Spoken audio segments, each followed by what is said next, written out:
Good evening, everyone, and welcome to the Yountville Town Council meeting for Tuesday, April 21st, 2020. This is a special teleconference meeting, so please bear with us if we have any technical glitches along the way. But thank you in advance for your patience and understanding. I will first introduce just some technical items, procedural items about the meeting, and then we'll get into it. This special meeting of the Town Council is being held pursuant to Government Code Section 54953B related to teleconferencing of meetings. In addition, and pursuant to the Governor's proclamation of a state emergency and executive orders for certain sections of the Brown Act relating to teleconference meetings have been waived. Town manager is present in his office. I am here in the Town Council chambers. Vice Mayor Dorman and Council members Moeller and Durham are remote, along with staff participating remotely by video and audio in conformance with the governor's executive order, and Council member Dornbecker is excused. First, I'd like to confirm with the Town Council that all members are present in the video gallery. I know you are because I can see you, but we're going to do this verbally as well. I'd now like to ask each member of the council to respond in the order called to the following questions. Are you able to hear the proceedings, and do you have a copy of the agenda for this meeting? Let's start with Vice Mayor Dorman. Yes. Councilmember Moeller. Yes. Councilmember Durham. Yes. Thank you. And again, as the town clerk will formalize in a moment, Councilmember Dornbecker is excused. The record should reflect that all council members present have indicated they are able to hear each other. Now, Michelle, I invite you to have the formal roll, please. Thank you, Mayor. Councilmember Durham. Here. Councilmember Moeller. Here.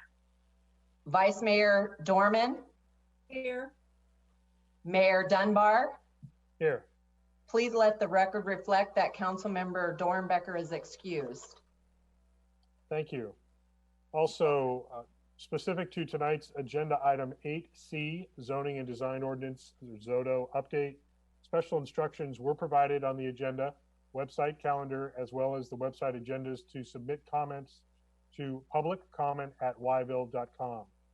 In general, members of the public may provide public comment via that email address, as well as separate email features that we typically have available on the town's website, as well as in our agenda. Before we proceed with the agenda, I'd like to let our viewers know any vote taken during this teleconference meeting will be taken by a roll call vote led by the town clerk. In addition, for this council meeting, public hearing and administrative regular agenda items that have representatives that are not staff, town staff, will provide presentations as they would during a typical council meeting held in council chambers, and will be called upon to speak during their agenda item. And there may be a slight delay as our town clerk adds those folks into the meeting for their presentations. So with that, I will again mention that this meeting is being conducted utilizing teleconferencing and electronic means consistent with the State of California Executive Order N-2920 and Napa County health officials regarding the COVID-19 pandemic. So again, we've already called the meeting to order and had roll call. If you are near a flag, if you could please join us in the Pledge of Allegiance. If you're not, I'm turning my camera to our flag here in the chambers. Please stand. I pledge allegiance to the flag of the United States of America and to the republic for which it stands, one nation, under God, indivisible, with liberty and justice for all. Thank you. Next up is the adoption of our agenda for this evening. Is there a motion to adopt the agenda? So moved. Councilmember Moeller moved to adopt the agenda. Is there a second? Second. Vice Mayor Dorman. Do we need a roll call vote for this, Michelle? Yes, please. So if you would, please. Councilmember Mueller, Yes. Vice Mayor Dorman, Yes. Councilmember Durham, Yes. Mayor Dunbar. Yes. Thank you. Public comment on matters not listed on the agenda. Michelle, I believe you said that there are no public comments on items not listed on the agenda. Is that correct? That is correct. Okay, thank you. We can move ahead now to the consent calendar. We have 4 items on the consent calendar. Is there action or questions about the consent calendar? I'll make a motion to approve. Second. Councilmember Moeller moved, seconded by Vice Mayor Dorman. Roll call, please, Michelle.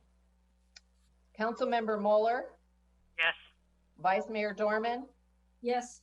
Councilmember Durham, Yes. Mayor Dunbar. Yes, Thank you.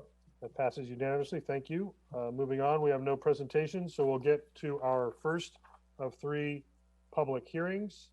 And Michelle, if you can let in our applicant, Mr. Miller, into the meeting. Happy to. This Did is you do that, for, Sam? yes, or Samantha, thank you. This is item 8A, tentative parcel map. Consider adoption of resolution number 0-3977, approving a tentative parcel map to subdivide an existing 11,405 square foot parcel into 2 parcels consisting of an approximate 6,602 square foot parcel and an approximate 4,803 square foot parcel located at 2 Talent Lane, APN 036-041-032. John, are you taking this one to start with? Yes, I am. Thank you, Mr. Mayor and council members. I am John Ferns, your Deputy Public Works Director in the Public Works Department. And as you just stated, tonight's item is a proposed tentative map for the Miller parcel at 2 Talent Lane, subdividing an existing 11,000 plus or minus square foot parcel into 2 smaller parcels. For the purposes of this staff report, we're going to refer to them as the front parcel and the rear parcel. The front parcel will be the 6,600 square foot one, and the rear parcel will be the 4,800 square foot parcel. So this project was actually first considered by the town's ZDRB in December of 2018. At that time, they didn't make a motion on it. They continued it to January 2019. At the ZDRB meeting in January of 2019, they reviewed both parcels and ultimately approved the design review for the front parcel and continued the rear parcel to the next meeting. And I have to correct an omission in the staff report. I referred to the January 2019 meeting, but the rear parcel was continued to the February 2019 ZDRB meeting, where the rear parcel was considered and approved for design review at the February meeting. So this tentative parcel map is the next step, as the approval of both of those parcels require that the subdivision be recorded before the town can issue a building permit. So after the conditions of approval for the design review, they say you have to complete the parcel map. The parcel map process consists of applying for a tentative parcel map that comes to council for consideration for approval. If it gets approved, then the applicant's land surveyor will prepare and file the parcel map, which officially records the 2 parcels. So as we've talked about previously, in general, the front lot is the larger lot in the range of 6,600 square feet. If you're looking at the parcel, the front parcel will have access off of Talent Lane from a driveway on the north end of the parcel. And the rear parcel will have access from an easement in a driveway on the south end of the parcel. So both parcels will access from Talent Lane. Both parcels are going to get all new underground utilities fed to both buildings. Water, sewer, gas, electric will all be underground. And as a condition of approval for this tentative map, we're requesting that, or we're going to require a condition of approval that the existing overhead utilities along the frontage of the property also be undergrounded as a part of this project. The project is exempt from CEQA pursuant to section 15315, which says that it can be exempt because less than 4 parcels, the subdivision consists of less than 4 parcels, and the 2 parcels that would get created will conform with the town's general plan and zoning ordinance. There's no fiscal impact to the project, and the action does meet our strategic plan goals. So that's essentially the staff report. I'm available for questions, and the applicant, Mr. Ken Miller, is available for a statement and questions as well. Thank you. Before I formally open the public hearing, any questions of the staff report? I think Councilmember Durham was first and then Vice Mayor. Excuse me. Thank you, John. I've got a question. According to our ordinance, we need to have 1 covered space and 1 screened space for parking. And we're not supposed to have tandem parking. So can you explain, or possibly I'm looking at the parcel map. Can you explain the parking situation to me? Yes. I'm looking at a hard copy that's in front of me. The covered parking for, I don't know if everybody else, I could try to share my screen if that would be helpful. We do have the parcel maps as an attachment. We should all be able to access on our computers. Does anybody need to have it share screened, Council? Everybody has their own version. I'm seeing nodding heads. Vice Mayor, you? I have it. Okay, thank you. Okay. So if you're looking at the parcel in the front, the larger of the 2 parcels, there's a proposed detached garage there. That's the covered parking stall for that house. And the driveway gets wide enough as you're approaching that garage that the secondary car could park to the left in that area of the driveway. So then you have 1 car in and 1 car out, and they're not tandem. On the rear parcel, it's similar in that the proposed carport is the covered parking, and the parking area is wide enough that you can park the car to the left of the carport and not have them be tandem. I will admit on the second parcel, it's a little narrow, but it will work. And I would ask Sandra to chime in if she has any knowledge of this from the prior hearings. We did ask them to modify the site plan early on to accommodate 2 independently accessible parking spaces, and they are tight, but they revised the plans to accommodate that. Thank you very much. Sandra, to follow up on that very quickly, 2 parking spaces, are you talking about 1 per dwelling? There's a requirement of 2 parking spaces per dwelling. 1 is covered in either a garage or a carport, and the other is a surface level space, but they're not technically tandem spaces because they don't have to park behind the other, but they can be nearby. Thank you for the clarification. Any other questions? Oh, Vice Mayor. Thank you, and thank you for the report, Mr. Ferentz. A couple of questions. When you say utilities undergrounded onto frontage, are you talking about the Yountville Crossroad frontage? No, it's in reference to the frontage of the parcel on Talent Lane. So there's existing overhead utilities that run along the east side of Talent Lane that pass along the front of this parcel. So they'll be required to underground that section that runs along the front of their property. Okay, thank you. And then number 2, because I know we've had some neighbors weigh in on this, it's my understanding that if this meets the subdivision map act elements, that this really is not a discretionary move on the council's part. This is more of it's controlled by the legalities of the situation. Is that correct? That's my understanding also, yes. Thank you. I'll just ask Gary, since you're here, to confirm the legal perspective. So if I understand the question correctly, it's whether or not the town has any discretion on whether or not to approve this if it meets the requirements of the act? Yes. So it also has to meet all the requirements of the ordinance as well, which I believe it does. And the discretion that the town council has is with conditions that are imposed and how those conditions are framed. Some of the conditions are outlined in the municipal code, but you're not limited to those conditions either.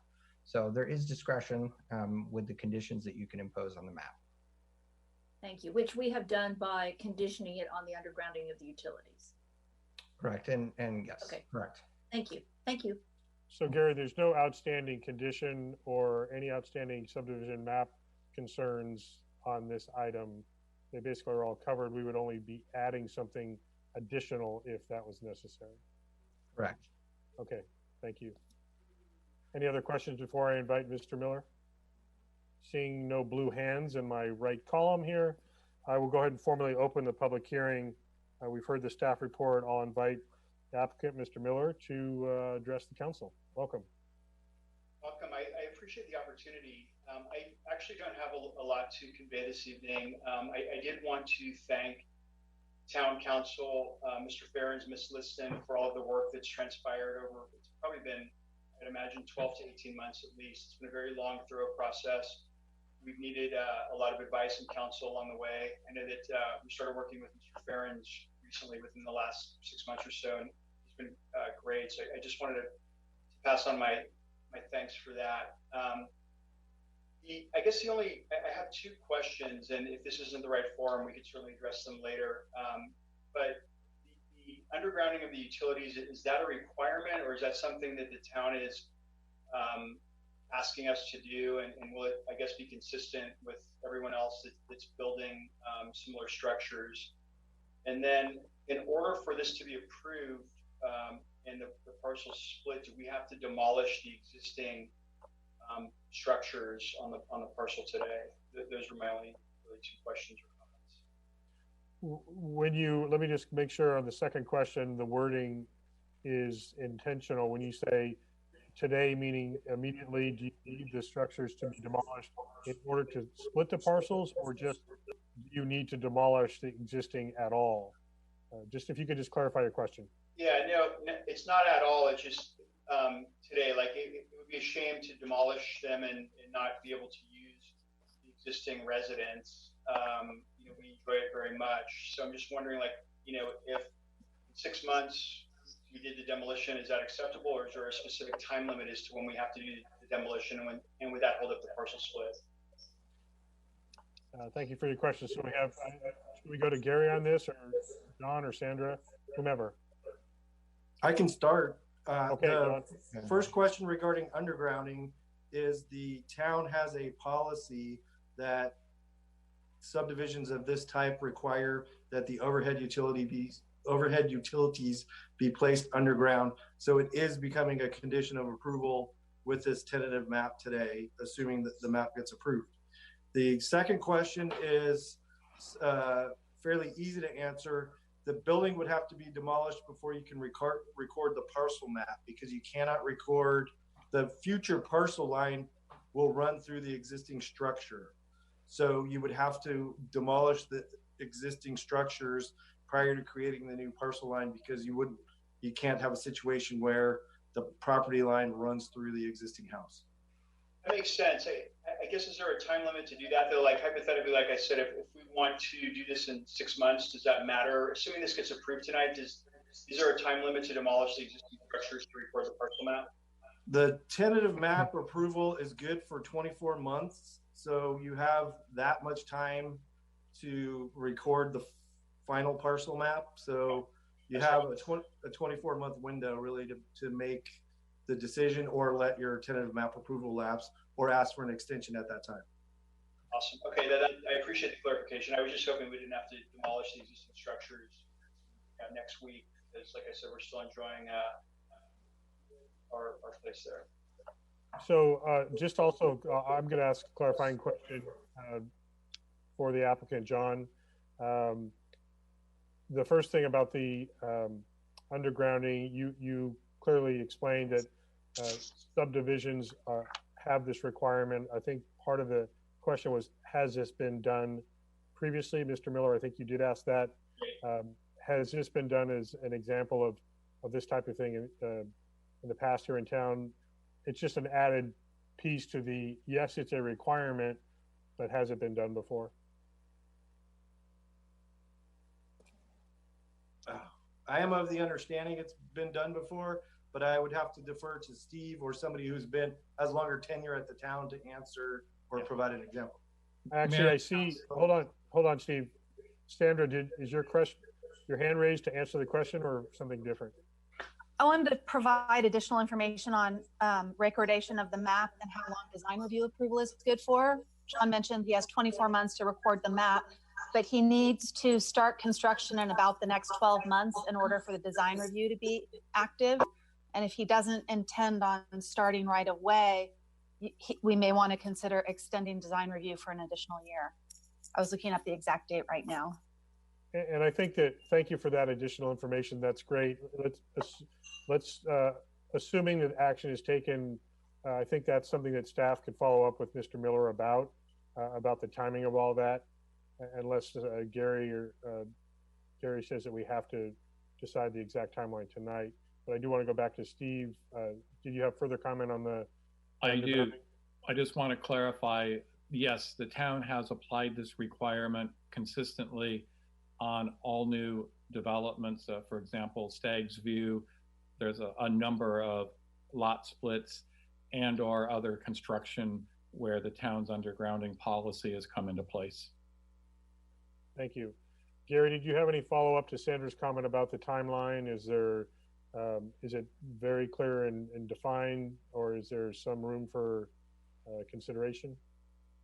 The 2-year timeline for the expiration of the tentative map is set by state law and the municipal code. So that's a hard deadline, and it will need to be extended if it goes beyond the 2 years before the final map is recorded and the other conditions are met before that happens.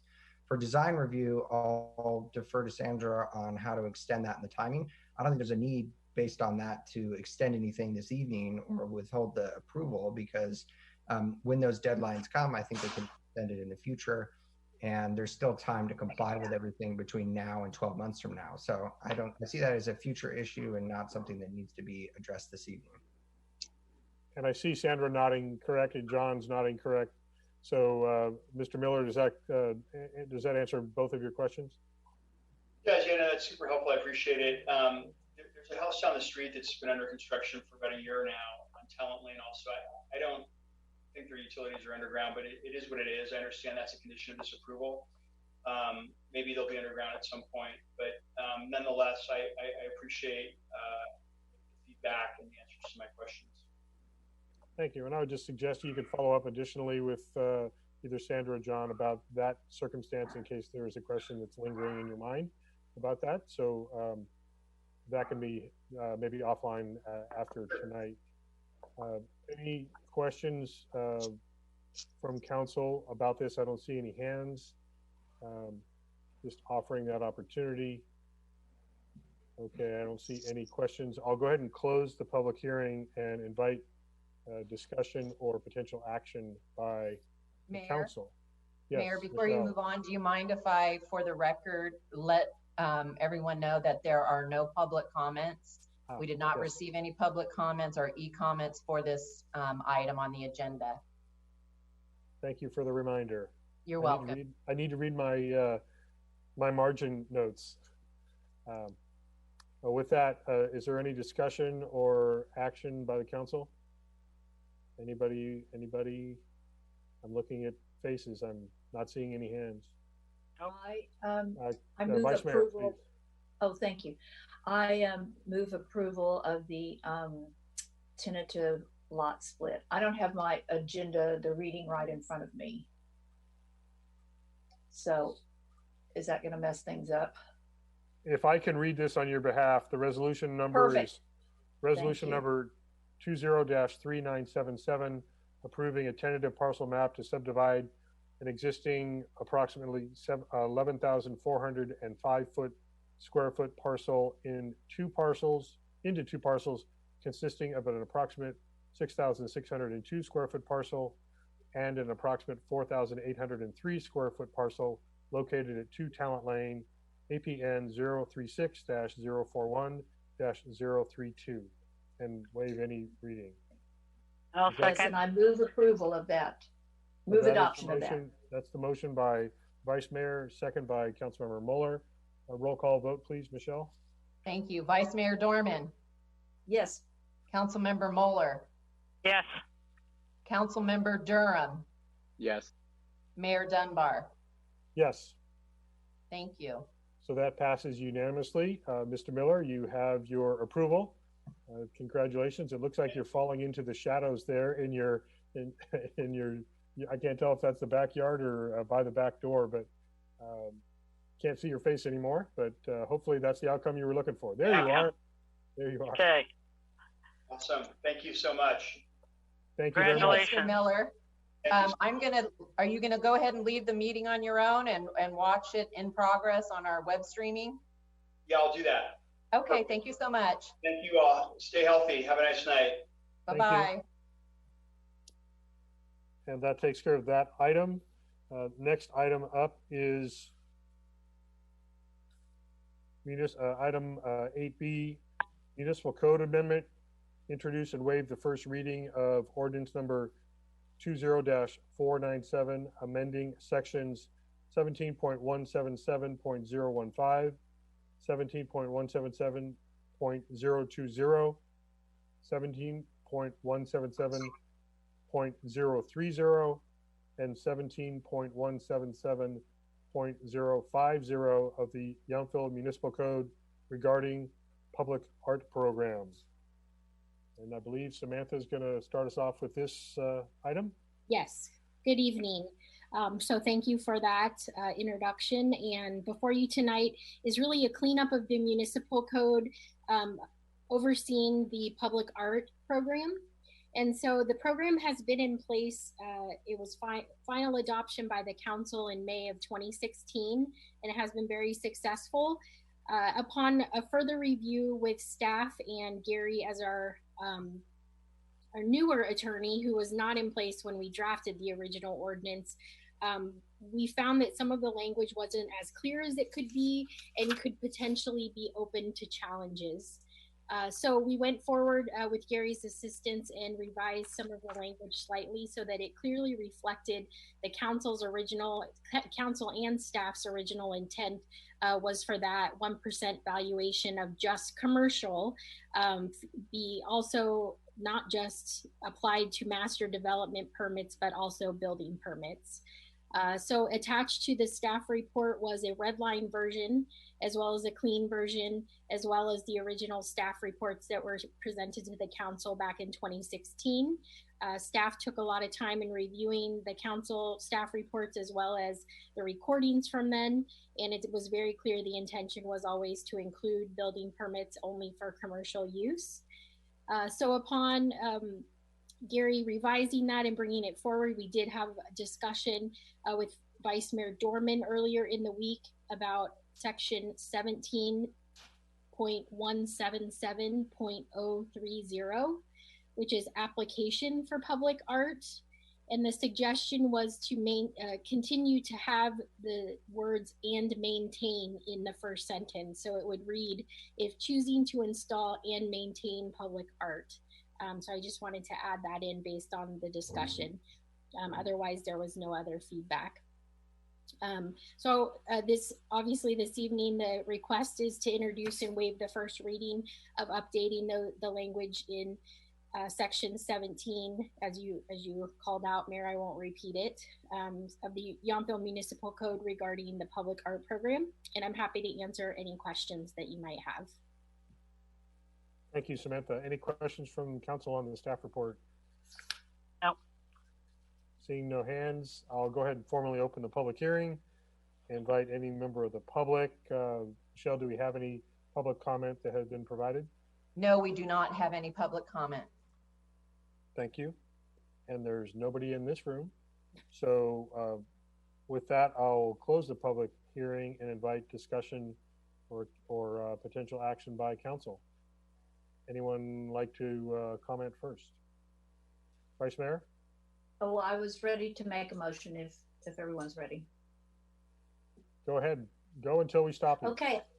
I move introduction and waive first reading of ordinance number 20-497, amending sections 17.177.015, 17.177.020, 17.177.030, and 17.177.050 of the Yountville Municipal Code regarding the public art program, as presented, with the exception of adding the words "and maintain" after install in section 17.177.030.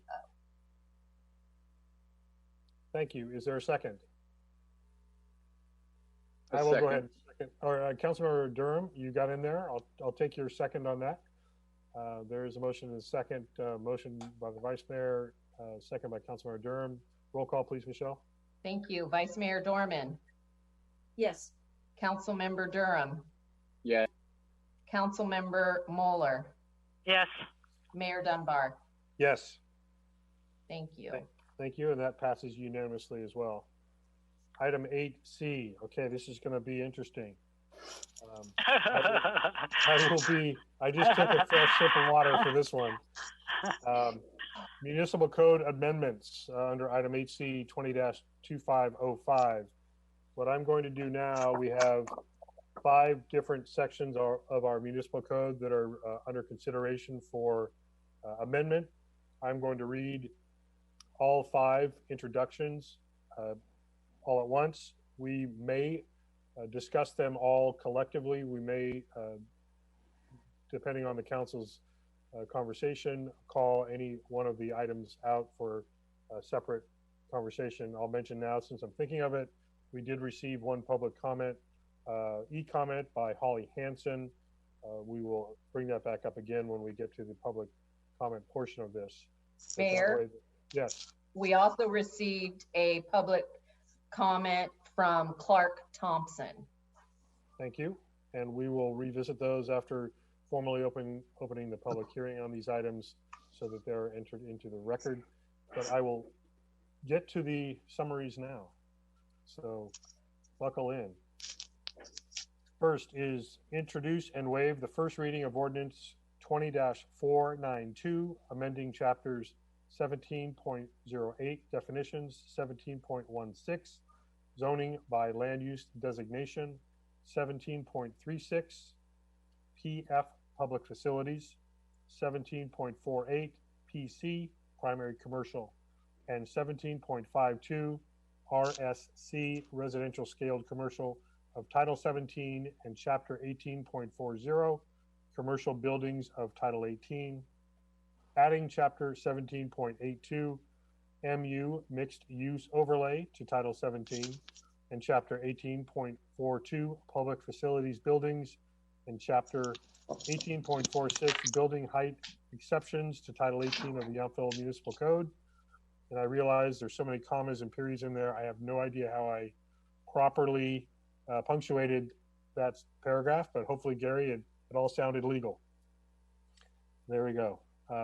Next, introduce and waive the first reading of ordinance 20-493, amending section 17.16.010 zoning map of the Yountville Municipal Code to incorporate reclassification of a portion of the property located at 6462 Washington Street, APN 036-090-052 from residential scale commercial RSC to plan development PD.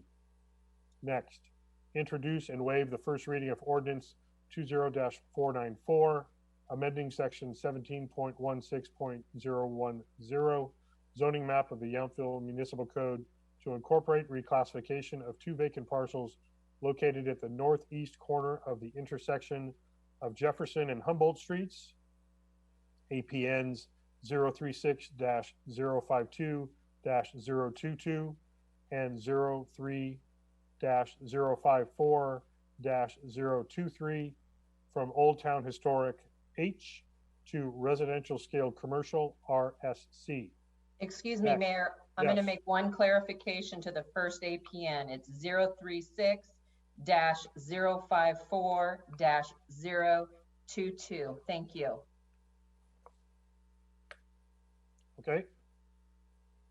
Next is introduce and waive the first reading of ordinance 20-495, amending section 17.16.010 zoning map of the Yountville Municipal Code to incorporate the Creekside C overlay district, the Gateway G overlay district, and to reclassify the properties located at 6644, 6670, 6690, 6702, 6706, and 6712 Washington Street.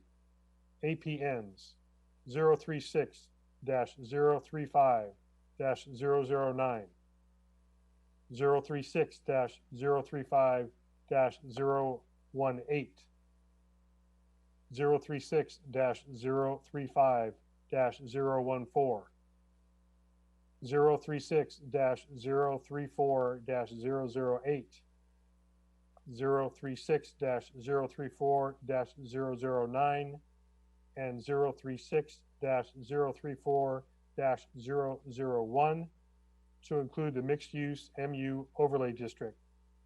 And I was sure somebody was going to yell bingo when I was in the middle of that. Thank you for not. Also, finally, or maybe not finally, introduce and waive the first reading of ordinance 20-496, amending section 17.16.010 zoning map of the Yountville Municipal Code to pre-zone a portion of the property located at 1 California Drive, APN 034-140-022 to primary commercial PC, and adopt resolution number 20-3978, adopting a definition of substantial community benefit to guide the decision-making in considering requests for the height bonus as allowed in sections 17-36-025 and 17.48.040 of the Yountville Municipal Code. Does that all make sense, Michelle and Gary? Yes. Okay. Thank you. So that's all we're going to be talking about right now. I will go ahead and ask, let's see, who are we starting with? Is this, I've lost my place. Sandra, you're on. I'm going to take a breath. Go ahead. Thank you, Mayor. That was a mouthful. So I have a presentation for you tonight, and it's starting now. Tonight you have before you the Zoning and Design Ordinance Update Phase 1. Next slide, please.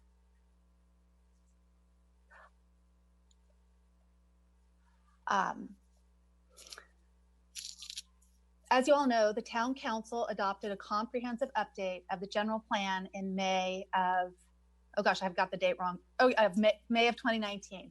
And the town is legally required to amend the zoning and design ordinances to be consistent with the adopted general plan. We must do so within a reasonable amount of time, and this is a big job. And tonight you see before you the first phase of this effort. And this effort has been overseen by the ZODO Ad Hoc Committee, comprised of Mayor Dunbar, Vice Mayor Dorman, and ZDRB members Cook and Miller. And they have met on 5 occasions starting in November of 2019. As part of this phase 1 update, you have the 5 ordinances and the 1 resolution that you just introduced before you for consideration. And they represent the consensus support of the committee. So I'll go into each of these in greater detail, but my goal is really to hit upon the higher level items rather than to go into all the details, because this is such a vast and comprehensive effort. It includes specific revisions to the zoning districts to incorporate new and modified general plan policies that affect those designations. And we've generally used the term that those are the change areas as part of the general plan update. We've included more broad general plan concepts that are woven throughout the document. We've included a reworking of the design standards, as well as more cleanup and edits to improve the use of the code. Next slide, please. So the first ordinance, and the biggest one before you, is Ordinance 20-492. And these changes are mainly concerned with revising the public facilities, primary commercial, and residential scaled commercial zoning designations and the associated design standards. They result from adoption of the general plan, and they're really what we call the change areas. I'll go through these general plan policies and share how they've been incorporated into the ordinances. Next slide, please. So the general plan has these two specific policies that really relate to the west side of Washington Street. One is in relation to consideration of limited 3-story buildings, and that general plan policy provides that the town should develop an incentive-based program that offers a 3rd-story bonus on the condition that the project and its uses provide a community benefit. And that benefit can be something such as affordable housing, underrepresented retail, standalone office or services. And the related policy is for floor area bonus, and it allows a greater total floor area ratio for retail and service uses that increase business diversity and provide community benefit. These two general plan policies only apply to the properties on the west side of Washington between Humboldt and Mulberry. That's for the most part the V Marketplace properties, as well as the west side of Highway 29, which includes the wine train parcel. And those general plan policies are incorporated into the ordinance through the two sections that I've noted here, one for the Public Facilities District, the other for the Primary Commercial District. Next slide, please. So this is a more general policy, but I'm sharing it here because the opportunity for limited 3 stories and increased FAR really triggers the issue of building massing. There's a new, the general plan policy provides that the zoning ordinance and design ordinance should require massing techniques that mitigate heavy or bulky forms, that building placement shouldn't obstruct view corridors, and that building design must be compatible with adjacent structures so they don't overwhelm the neighborhood or the site itself. This applies to all commercial districts, and it's incorporated into the ordinance through Chapter 1840 that provides these new design standards based on building scale and massing. Next slide. This is another change area. It is for North Washington, and it is to create an overlay district rather than rezone the parcels that would allow mixed use, including live work, office, retail, and underrepresented retail uses, in addition to those required residential uses. And that's an important distinction. It would apply to the 6 residential parcels on the east side of North Washington, and those are the last 6 residential parcels on what is otherwise the town's commercial corridor. And the policy is incorporated into the ordinance in Chapter 1782, which is a new chapter with requirements for the mixed use overlay. And that chapter would allow for these new mixed uses in existing structures or in redeveloped buildings that reflect the old town character. And this change also triggers ordinance 20-495, and that's the one that amends the zoning map to add the overlay designation. Next slide. And then this is the last specific policy or change area, and it is the Humboldt rezoning. And it has these requirements here that the parcels, 2 parcels could be rezoned from Old Town Historic, which is a residential designation, to residential scaled commercial, which is a commercial designation. It would require a minimum lot size of 10,000 square feet, which means that the parcels need to be merged upon rezoning. And there are a number of prohibited uses noted in the general plan, including full service restaurant, tasting room, and cannabis business. And I do want to clarify that cannabis business is noted here as a prohibited use, and it's a new prohibition that is consistent with the general plan, but it doesn't otherwise change the existing prohibition on cannabis businesses throughout town.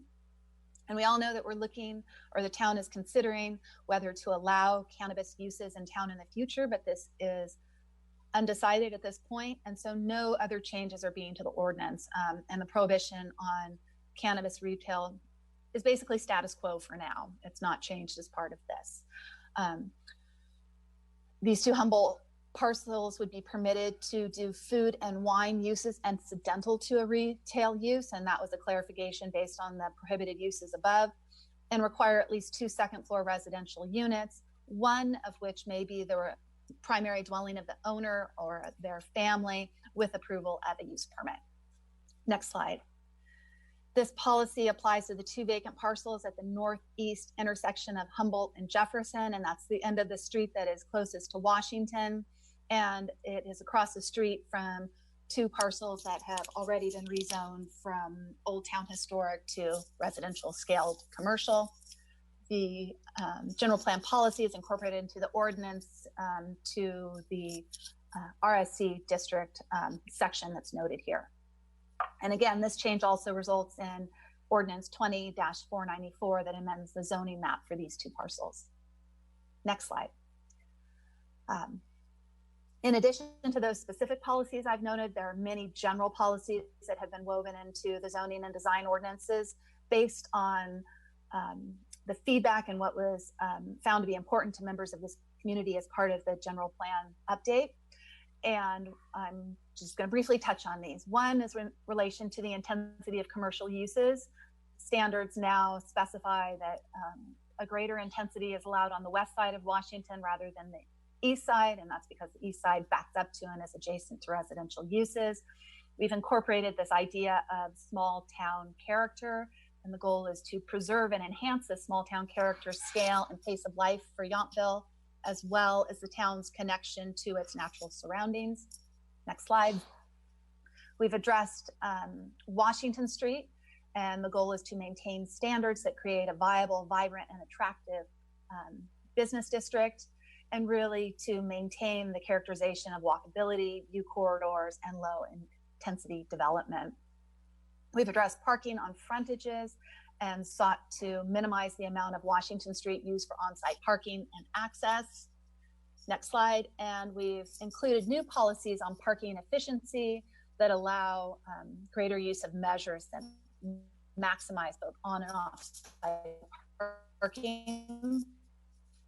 Identifies that this could lay tandem parking structures or other creative measures, but it's important to note that it must be qualified by the requirement that neighborhood context is considered, as well as view corridors, setbacks, and other massing issues. The last item here is this idea of balance that we heard during the general plan, and the goal is to ensure that commercial development maintains an appropriate balance between the needs of the businesses, the residents, and the visitors to assure a livable community for residents. And these general plan policies are all incorporated into the ZODO as several new design standards, and they're noted as general conditions for both the primary commercial and residential scaled commercial zoning districts. This update also provides, next slide, provided an opportunity to, you got this, thank you, to review existing development standards in greater detail. That's either to confirm that they're achieving the desired goals or whether they should be modified. And so we've amended the zoning ordinance to simplify the allowances for top story floor area to 40% across the board. And that's to deal with the inconsistency of ranges that were previously provided. This terminology was also changed from second floor to top floor based on the opportunity for limited third stories. And an exception is provided for the primary commercial district for buildings 100 feet from the property line. And that's because distance from property line mitigates impact of massing, which makes a parcel like the Deep V Marketplace property quite different from the more shallow parcels across the street. Next slide, open space. We've incorporated new descriptive language into the open space standards as to intent and requirements, and added a new requirement that pedestrian passageways should be a minimum width of 12 feet. And the reason is to provide visual relief from a public vantage point rather than an internal spot on the property. And that's something we noticed with some of the more recent developments. Next slide. So this is on rooftop uses, and the code was previously silent on rooftop uses. And under a new chapter in the zoning ordinance, they may be located in the residential scaled commercial, the primary commercial, and the public facilities zoning districts. In the RSC district, which backs up to residential areas, they'll only be allowed atop the first floor. In the PC and PF zones, they could be atop the first or second floor since they're more distant from residential uses. And there's an allowance for a third floor for the PF district on the west side of Highway 29, which is essentially the wine train parcel, because it wouldn't have an impact for the main part of town. We've included a provision that temporary non-habitable structure may exceed the height limit up to 8 feet, provided that they are no more than 20% of the roof area. And those structures are things like unaffixed umbrellas or movable heaters. But it's important to know that all permanently affixed structures must comply with the height limit. Those are things like outdoor bars, pool slides, and equipment that might have more of an impact on massing, so they're held to a different standard. Next slide.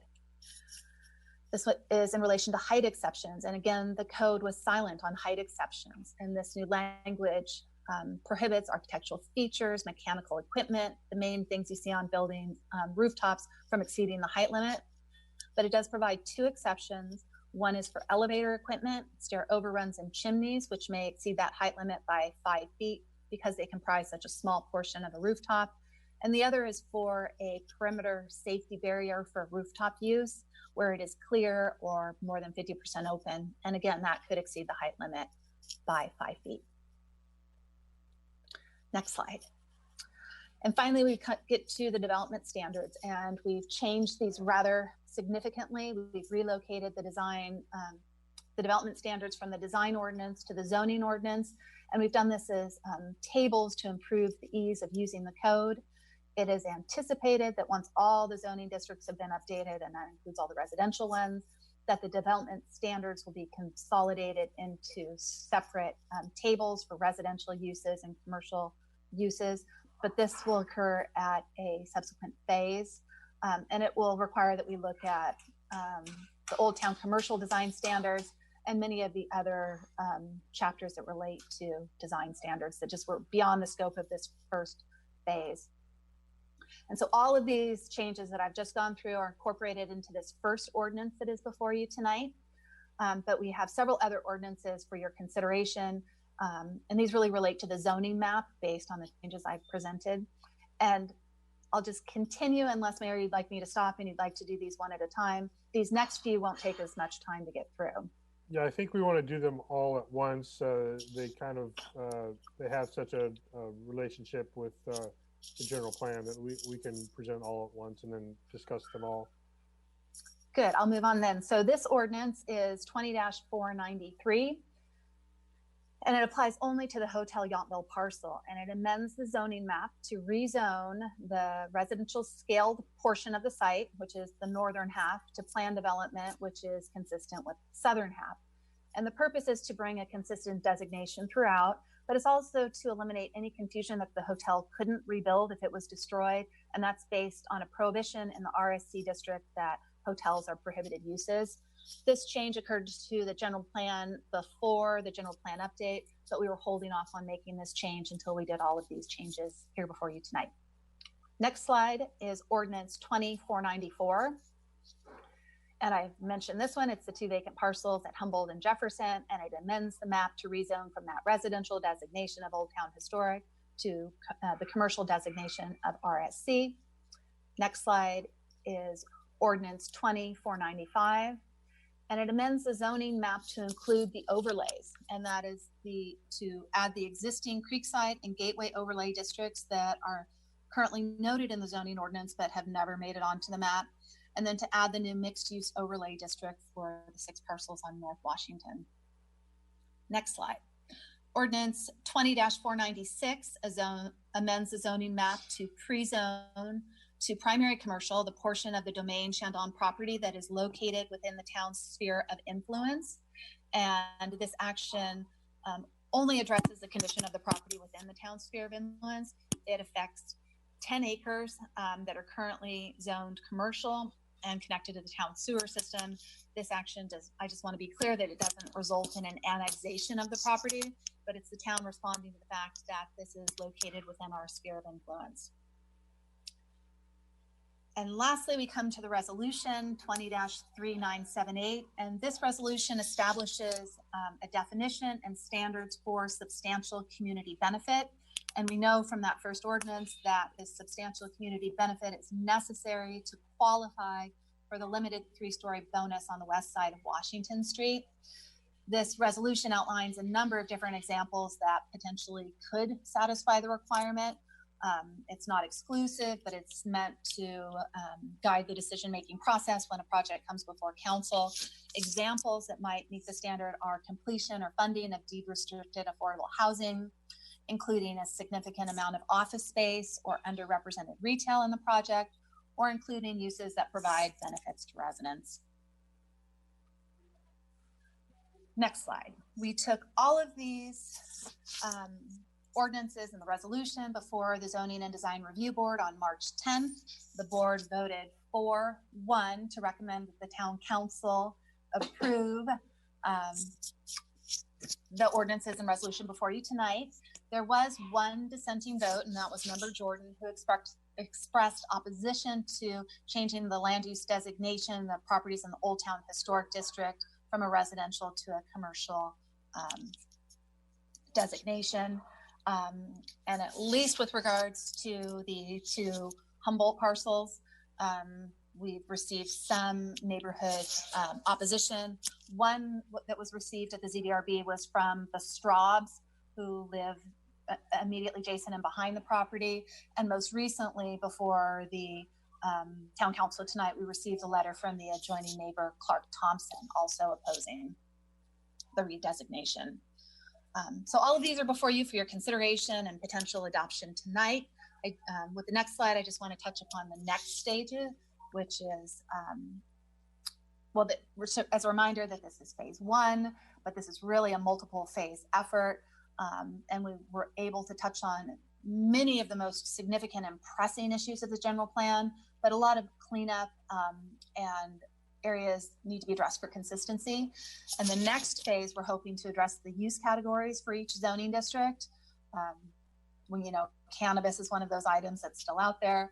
To look at the residential standards across the board, to look at the criteria for permits, which includes the findings, and then look at definitions. So I know that's a lot to take in. It has been a long effort, but we're happy to present to you this first phase for your consideration tonight. Thank you.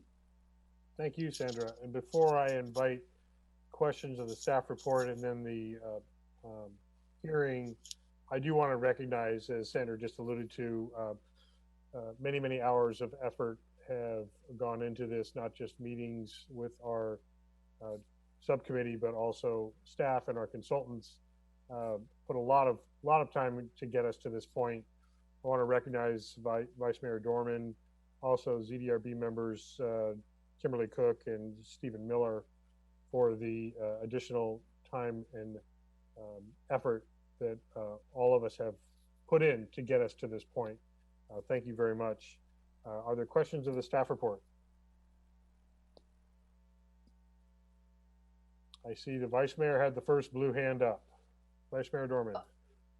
Thank you. And I echo the mayor's thanks. This has been a very exciting and interesting journey. Just thank you very much. We have started out with about 2 inches of stuff, and tonight we have come down to this, and I think it's a really good distillation. So thank you. So mine are really housekeeping matters as I read through it one final time without a red line on it. And so Mayor, I don't know if you want me to bring these up now or if you want me to bring it up during discussion of some, one of my favorite terms, wordsmithing. Let's hold. Yes, let's hold for discussion in case other issues come up during Perfect. During the dialogue. So thank you.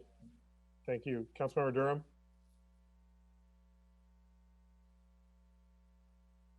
Thank you. So concerning the new parcel map, can you, I'm trying to figure out why the retail overlay does not include the new Humboldt parcel.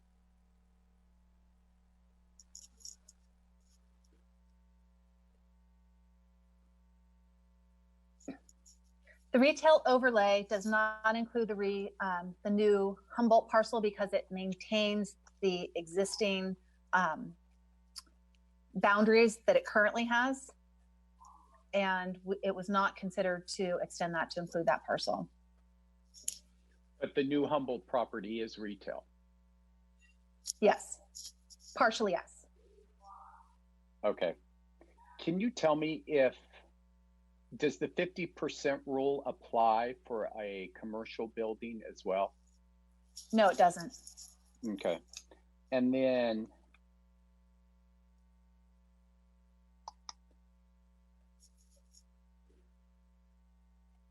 that's it. Thank you. The rest is for comments. Thank you. Any other questions of the staff report from council? Seeing no others, I'll go ahead and formally open the public hearing. Again, Michelle, let's recognize that we had two e-comments prior to tonight, Clark Thompson and Holly Hansen. Any further public comment, or did you have any description about those comments? I can read them if you would like, and I'm minimizing my screen to check my public comment right now, and I have no new public comments. I think our typical protocol is we recognize that the receipt of the e-comments and enter them into the public record for people's consideration. They've all been received by the council, and the council has had the ability to consider those. Correct? Okay, thank you, Mayor. Yeah, so correct that it's Holly Hansen and Clark Thompson, both commenting on items on this section 8C. Yes, that's correct, Mayor. Thank you. And just a head nod that all council did in fact receive both of those comments and had the chance to review that. Yes, I'm seeing agreement. Councilmember Mueller, did you in fact? Yes, so all of the council did in fact receive those comments for consideration prior to the meeting this evening. Okay, formally open the public hearing. And I think we just heard, Michelle, that there is no additional public comment for this item. Thank you. That is correct. Then I will go ahead and close the public hearing and consider discussion. I believe Councilmember Durham, you had a comment for discussion, then we'll get back to the Vice Mayor. Actually, we may go to Councilmember Mueller first if the Vice Mayor has more wordsmithing than discussion items for now. Councilmember Durham. Thank you. I'm just going to refer to my notes while we speak as well. I'm seeing the proposed use provides benefits to residents in several locations. 17-.48.060, 17.52040, 17.52.035. I don't know why we're adding, I don't know which commercial building in Yountville does not provide commercial benefit to the residents. So that's my comment on that. The substantial community benefit part, I understand, but once again, number 8 is allowing this for a green building. And I just have concerns about what a green building is. It's a gray area. It could be, if they add a bicycle rack to their commercial space, they get to check off a box and it's a green building. So it's just very, very broad. Also, the underrepresented commercial space, number 4. It's interesting because what was underrepresented 4 months ago will definitely be different than what's underrepresented 4 months from now. And when we put that in there, I think it leaves it open to so many interpretations that sometimes limiting it is better. I do want to thank you for all the tables. Those are a huge improvement over everything and made it a lot easier to track and understand. The live work section, it was 35% for commercial space. I apologize, that was my question before. I was confused as to how you're going to measure that, and 2, why that was designated for that area. We included that percentage based on new rules that have come down from the state level that require objective standards and removes all discretionary ability to look at a building if it's less than that. So we've included that to maintain decision-making authority on behalf of the council. And we can measure that as part of a review of a drawing set as to the different components. Excellent, thank you. Then the MSU section again talks about underrepresented retail. Everything's underrepresented in this town, especially today. So how do we define what that is today if someone comes to you, and what that is 4 months from now when someone comes to you? In the our residential scale commercial, we're talking again about proposed use provides benefits to residents. We've had this discussion for quite some time. It went from local serving business to local serving business, and now it's just reworded to proposed use provides benefits to residents. I think that seems to be a historical thing that we've always done, and we're doing a big thing here with this redesign. I think the big move now might be to remove any terms like that, because everything benefits the residents in this community. The permitted uses, this is my last thing. The permitted uses has such a list, and everything once again changes so much. We have a tattoo parlor on there, but we don't have an Amazon locker store on there. It's just, I know it's history. I know it's the way things have been done in the past. It's just interesting to me that if we're narrowing ourselves from choices, or why even make those lists and just say it's retail. So those are my comments. I'll invite Sandra to follow up on the permitted uses list. The fact that those are still there, but they won't be. That is correct. Those are going through a complete overhaul, and we are making them more general in terms of overall use categories rather than that specificity. It was beyond the scope of phase 1, but you'll see that next time around. So basically, we haven't gotten to everything yet. All right. And I do have one other point. I'm sorry. There was a reference made that the new Humboldt lot was spot zoning.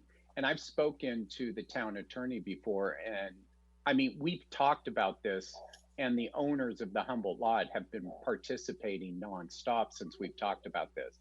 And I want to point out, we're such a small town that if we did choose to spot zone, we would have a right to do that anyways, wouldn't we, Gary? Yes, is the short answer. Okay. Yeah.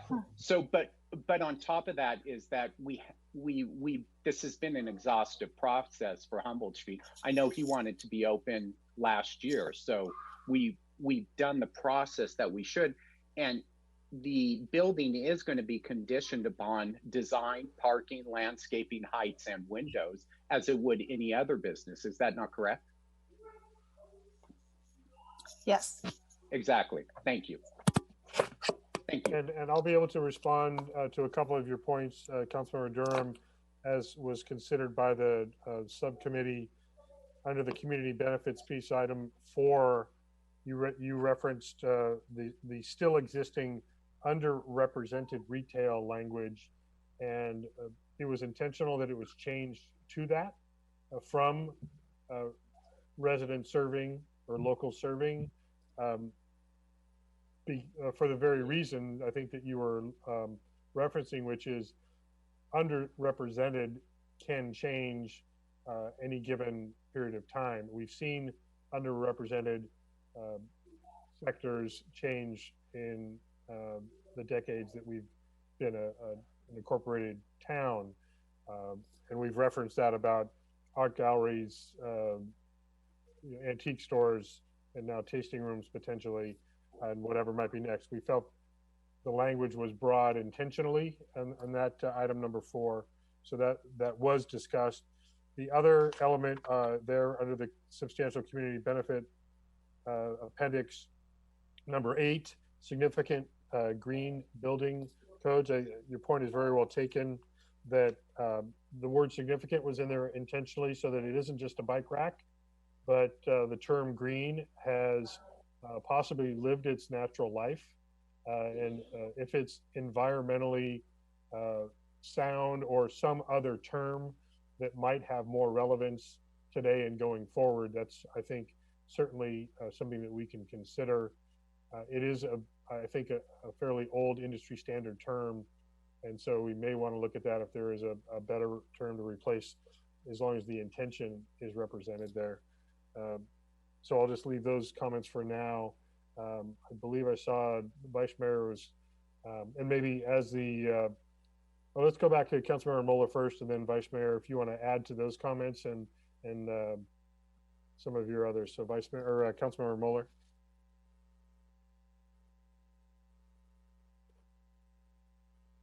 Am I unmuted? You're good. You're good. Go ahead. Okay. So what I would like to do is kind of walk through each one, and I highlighted some stuff I like to either ask questions about or discuss. And we're right on the page. I'll start on page 2 of chapter 17.36. So the very last item, number 8. I also want to rethink this in some context. I feel like I was a little burned when we had lead approval for Bartisono.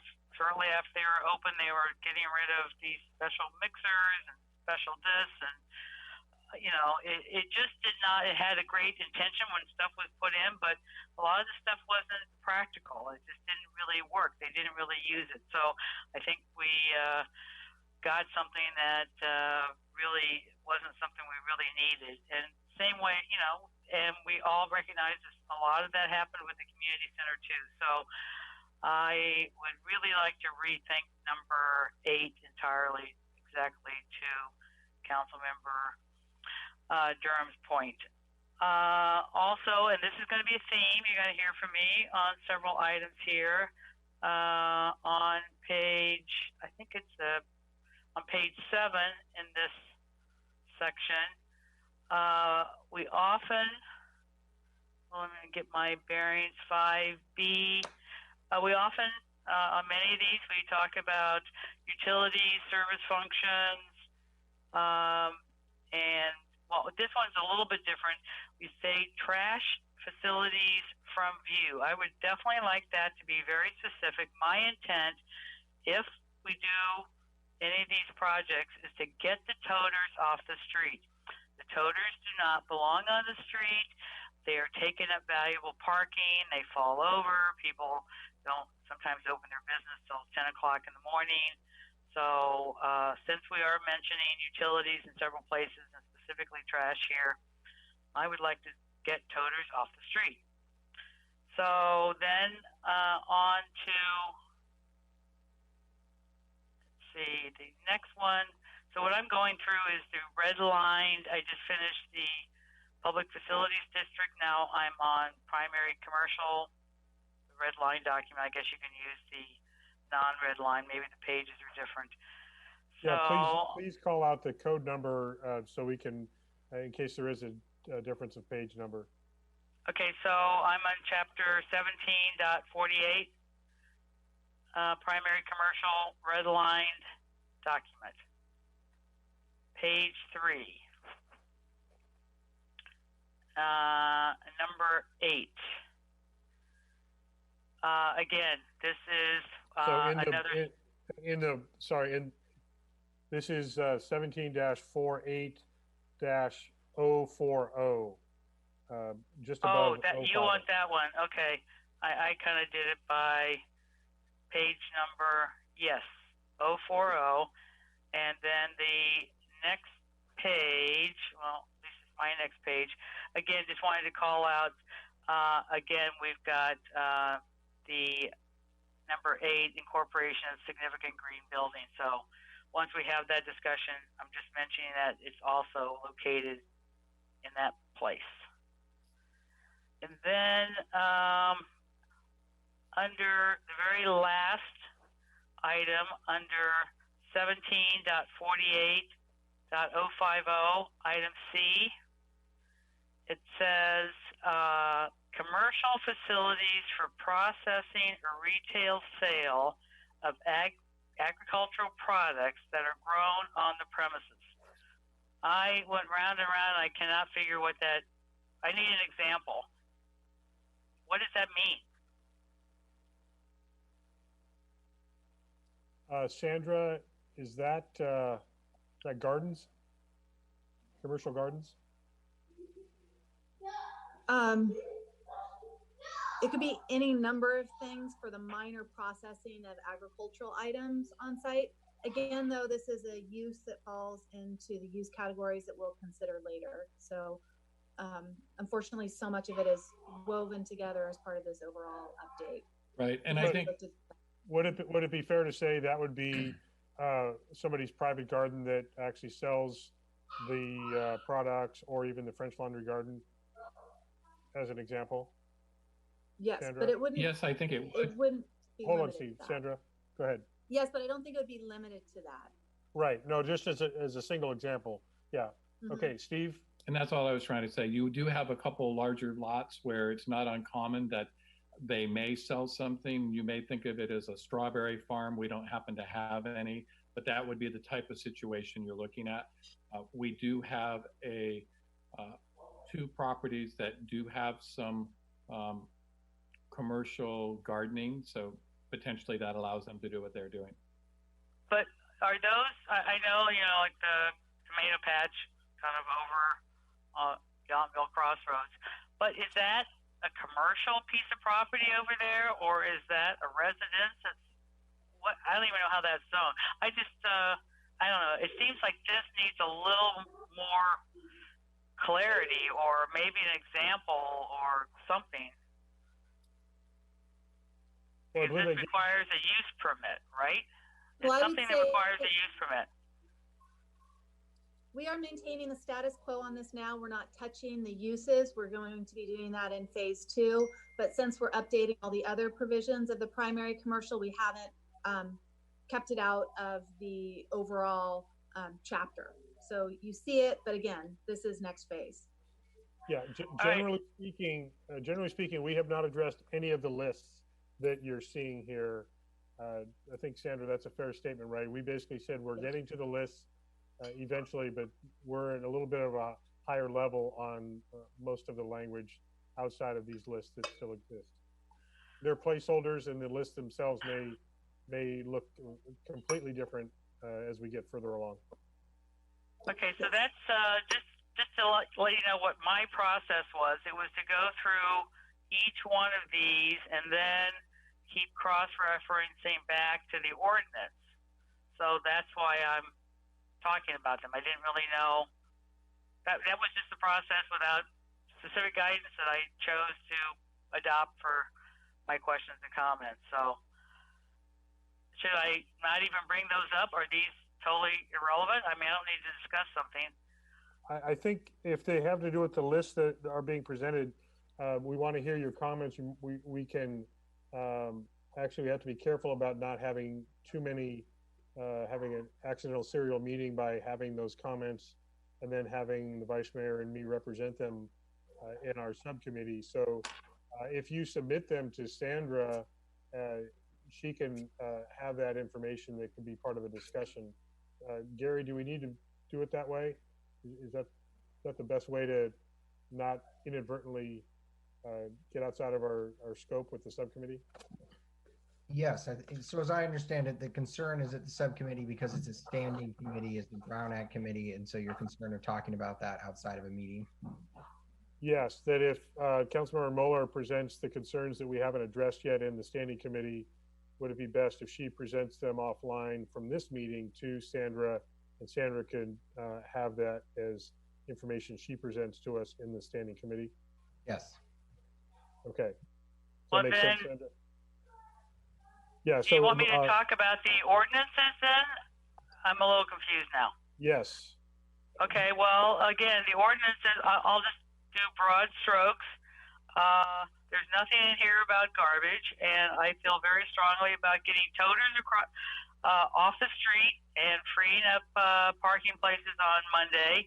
A lot of these businesses, if they're closed on Sunday, they start putting these things out on the street on Saturday, and that's just a lot more code enforcement. So, and probably comes as no surprise, I like to talk about garbage, and I also agree some of these preferences for, I think the third person to say now these green building codes, I think they're out of date. I think they have a great concept, but they're really not that workable. And I'm concerned about putting something like that in there. Also, some of these, and I think, John, you even mentioned earlier, these permitted uses, that's going to be totally reworked too. So nobody's commenting on that, correct? All right, I see Sandra shaking her head. And also, yeah, underrepresented retail. I agree with Councilmember Durham. I'm really got hung up on that. I understand that it's just basically a new term for local serving business, but I'm very challenged by just remembering all the challenges we had with local serving businesses, and now we're kind of bringing that up again. So I think that's really worthy of a, I don't know, some type of discussion, because it is interwoven throughout these, and it didn't work for us before. Why do we think it's going to work now? Yeah, so I'll represent, and the vice mayor can correct me if I'm inaccurate, but it's absolutely intentionally not the same as local serving business. I've opposed that terminology for years. This is intentional, though, to recognize that if we get a monoculture of an economy, that there is an emphasis, an attempt at diversity of that local economy. If it's not explicit, I think there's still going to be that intention.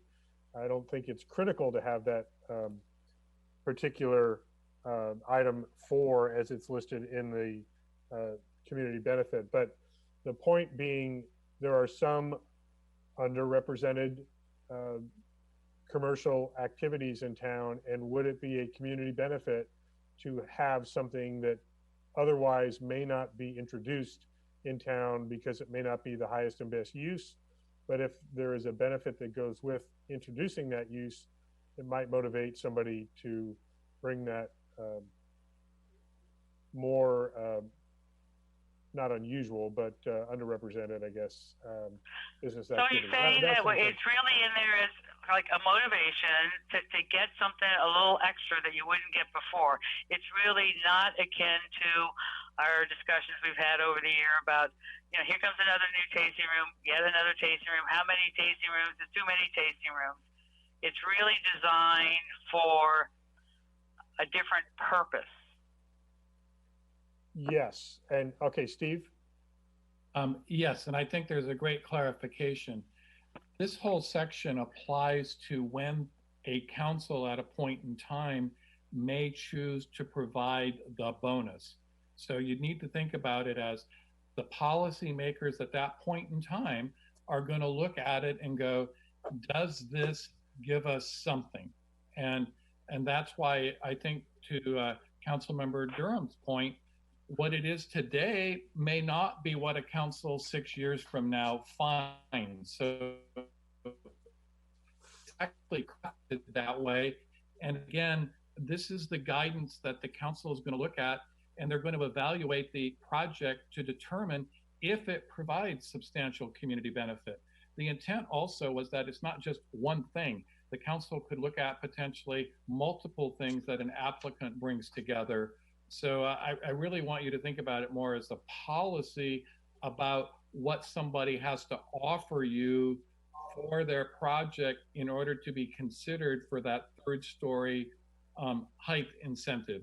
So hopefully that gives you some context, because I think your comment, Councilmember Moeller, is spot on. It's really meant to potentially drive, and somebody may choose not to. I mean, just because they're in an area where they could bring a project forward, if they don't bring something that the council at that point in time believes provides significant community benefit, then they don't get to do the third story. And I would just add to that, as Councilmember Durham alluded to earlier, this was all written and I've just lost my lights. Yeah, Sure, you gotta jump Jason up will and be, down. yeah, Jason will be out here in a second. He's my light trigger. There we go. Thank you. Every 10 minutes, he has to walk around the room.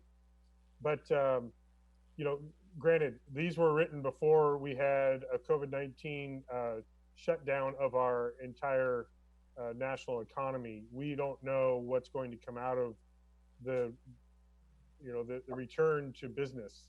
So we certainly didn't want to call out any specific types of business or even the types of services that might be provided by any of the commercial spaces because we don't know. Now, we may be looking at a new landscape going forward. There might be a transformation to a different mix of business activity. So we wanted to have a recognition that we would like diversity.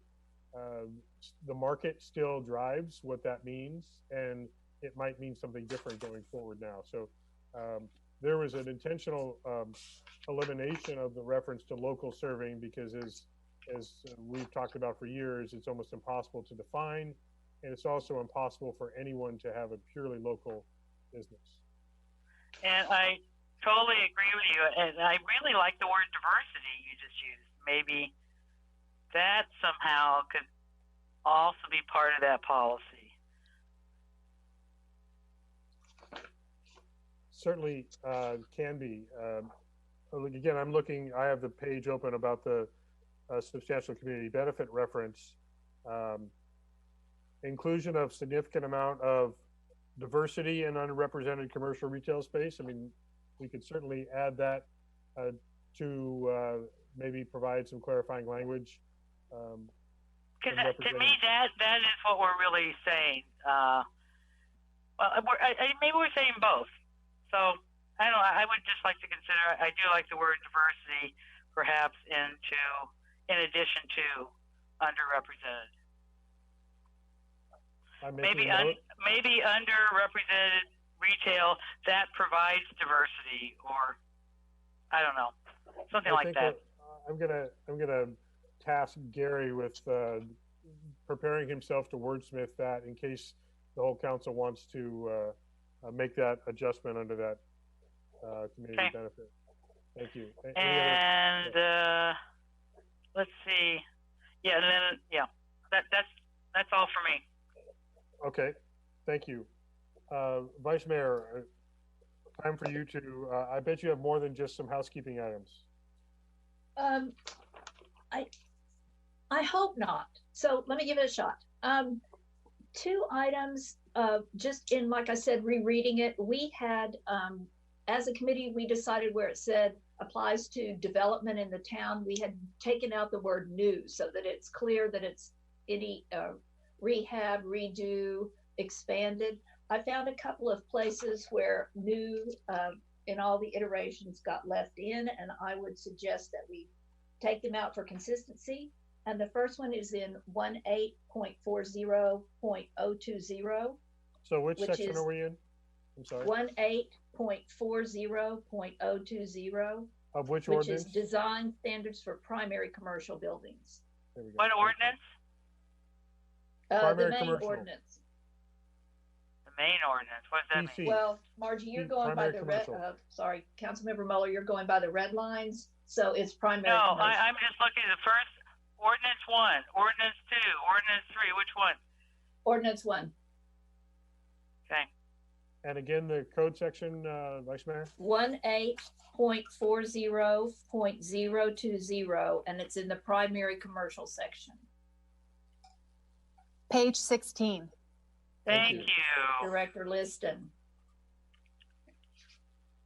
Okay. So about 4 lines down, the second sentence says, therefore, the design standards outlined herein encourage new commercial uses that will be compatible, etc. We had been, as I said, taking out new, so I would suggest we just say herein encourage commercial uses that will be compatible to be consistent with the other changes we've made. And I agree that was the intention. there were probably just a lot of references that every single one didn't get caught. So thank Right, you. and then there's one more of those, which Sandra, perhaps you'll help me find the page.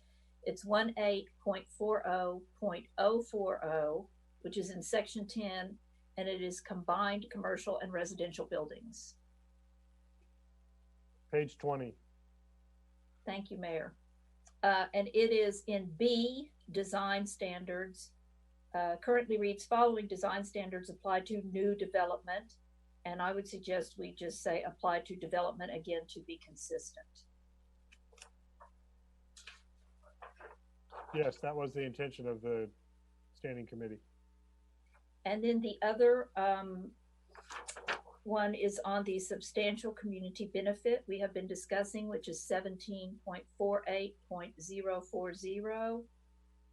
It's actually the resolution would be the easier way to get at it rather than go through the ordinance. The last page of the resolution. Yes.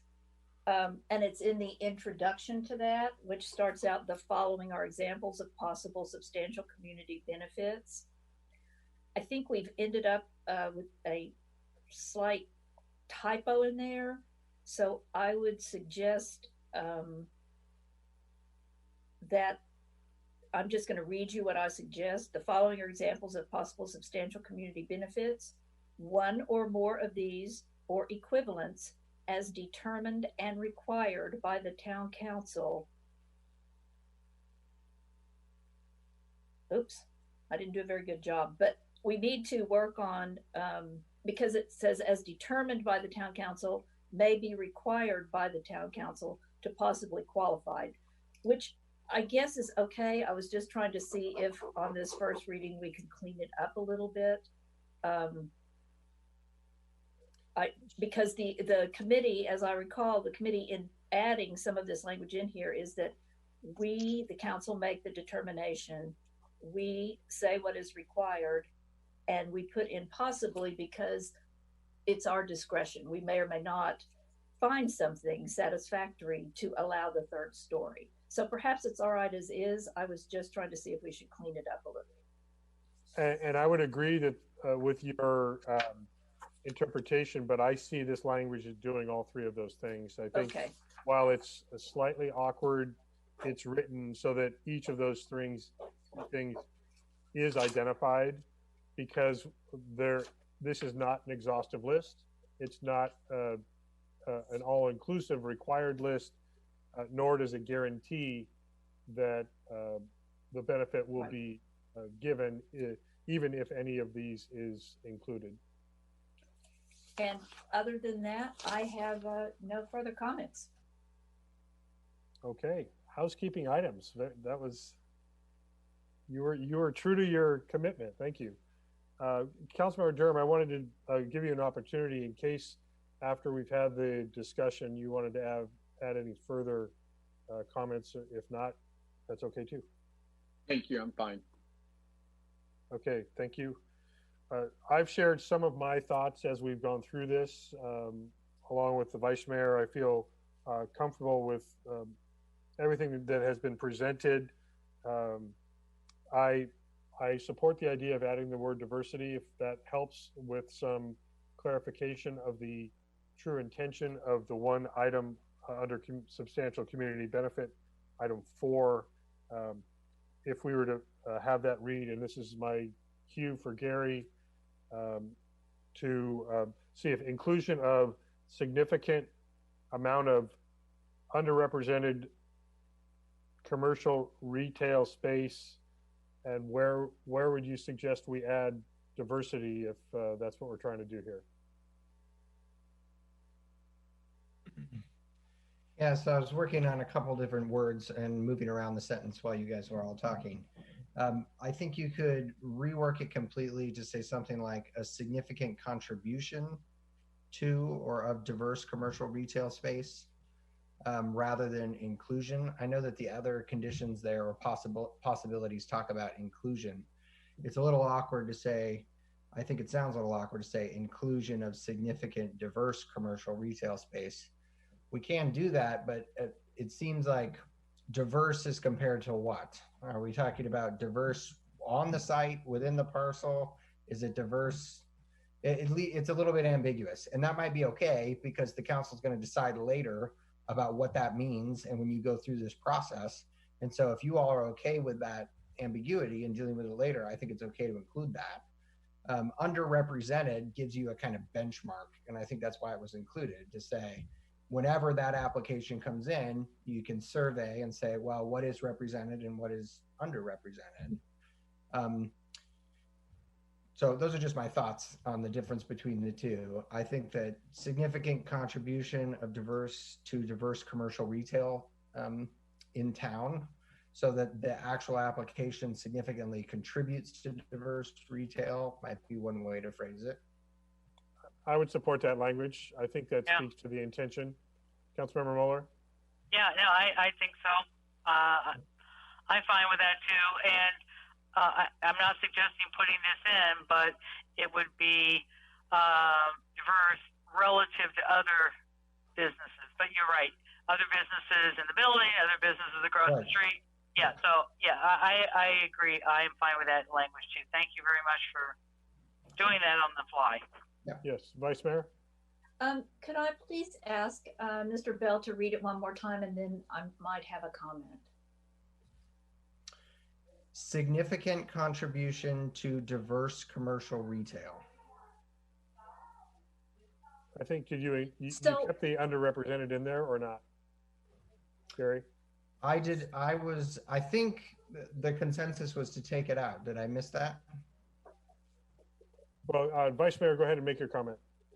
So I'm a little concerned with that statement, because I thought what we were trying to do was to have them make space in their project for underrepresented retail, make space for a doctor's office, make space for a dentist's office. Whereas I think what Mr. Bell is suggesting, they could come in and say, hey, my store, all of it is underrepresented retail or diverse retail.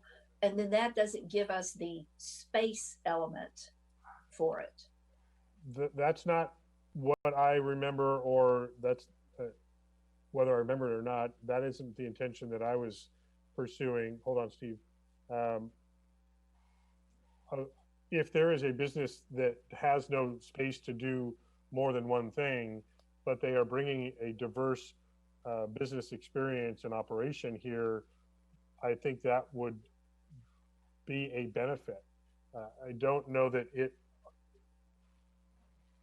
know exactly how it would play out to be a substantial community benefit that then allows them to do something else. But I did not look at it as you have to bring in like a secondary retail component to a wine tasting room. We have required secondary retail in that same space or adjacent to that same space.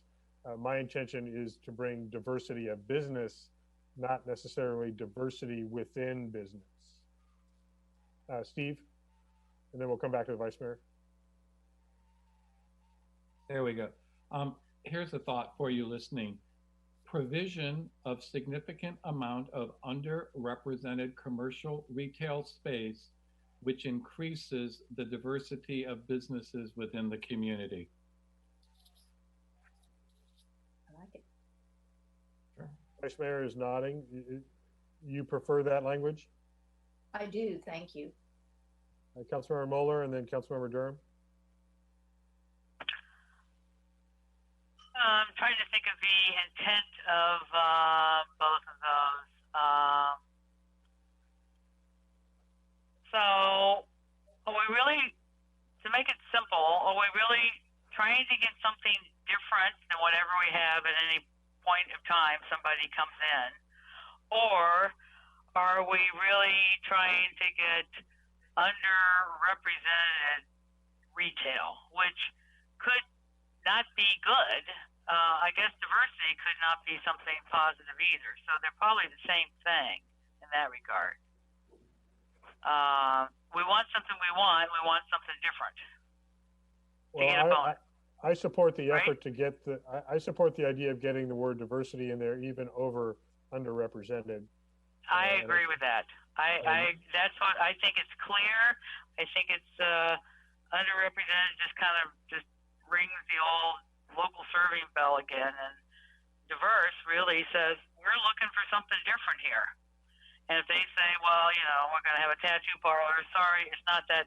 That's not different to us right now. You might be right, that is different, but it's not what we're looking for. So it just, I agree with the mayor. That's kind of where I am right now. Councilmember Durham? Is that a dangerous game? Because that tattoo parlor is on the list of use permits that are allowed. So we don't have one. It's diverse. It's bringing in different retail. I mean, this is where it becomes confusing. And I got to come back to the fact when we first started talking about Humboldt and the applicant Humboldt lot happened to be in the crowd, and everybody was adamant on the council, except me, that it wouldn't be wine, it wouldn't be food or beverage. And he got up and said he wanted to add a ice cream counter to it, and we just totally wrong word. We totally skewed the whole conversation and the whole way it was happening. I mean, and I think that's what we're doing here. It's the same exact thing. As long as it's local serving, everybody will be happy. Yeah, first of all, this doesn't apply only to Humboldt, I would say. Go ahead, Sandra. I understand that, but I'm using that as an example of what happened when we were doing that underrepresented. We want to do the right thing. We wanted to benefit the business. So therefore, it couldn't be food and beverage. And then the applicant gets up there and says, well, I wanted to do an old-fashioned soda fountain. So it totally, you know, it's all of this speaks to that again. So to me. Sandra? I'd like to share a Go ahead. Couple thoughts. One is that this substantial community benefit only applies to the third story. So it doesn't apply to Humboldt. It's only the west side of Washington. The reason we chose underrepresented as the terminology was because that came out of the general plan, and that was specifically linked not just to the third story height bonus, but also to the FAR bonus, although it doesn't apply as part of this resolution. But I like the term diversity of use. I think that's something that the goal was. This is very limited because it speaks to retail, and Vice Mayor Dorman mentioned that she thought maybe it includes service uses like doctors or attorneys or things that we don't have. And so maybe just opening it up more broadly to a diversity of any type of commercial type use is where you're more interested in going. But I wanted to share some of the history and where this really applies, only the west side of Washington. Yes. Gary, did you have any other thought about wordsmithing this based on the conversation since your first go at it? No, I don't.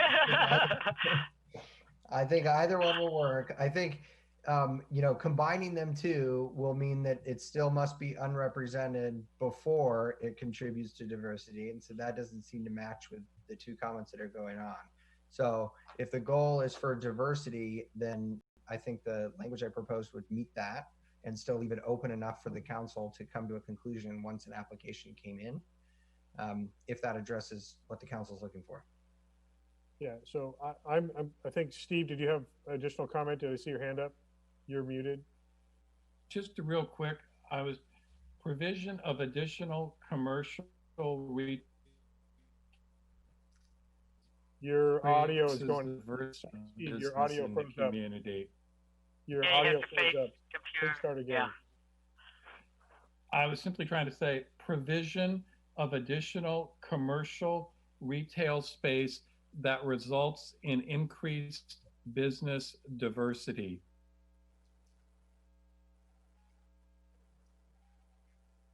Just trying to make it simple and focused.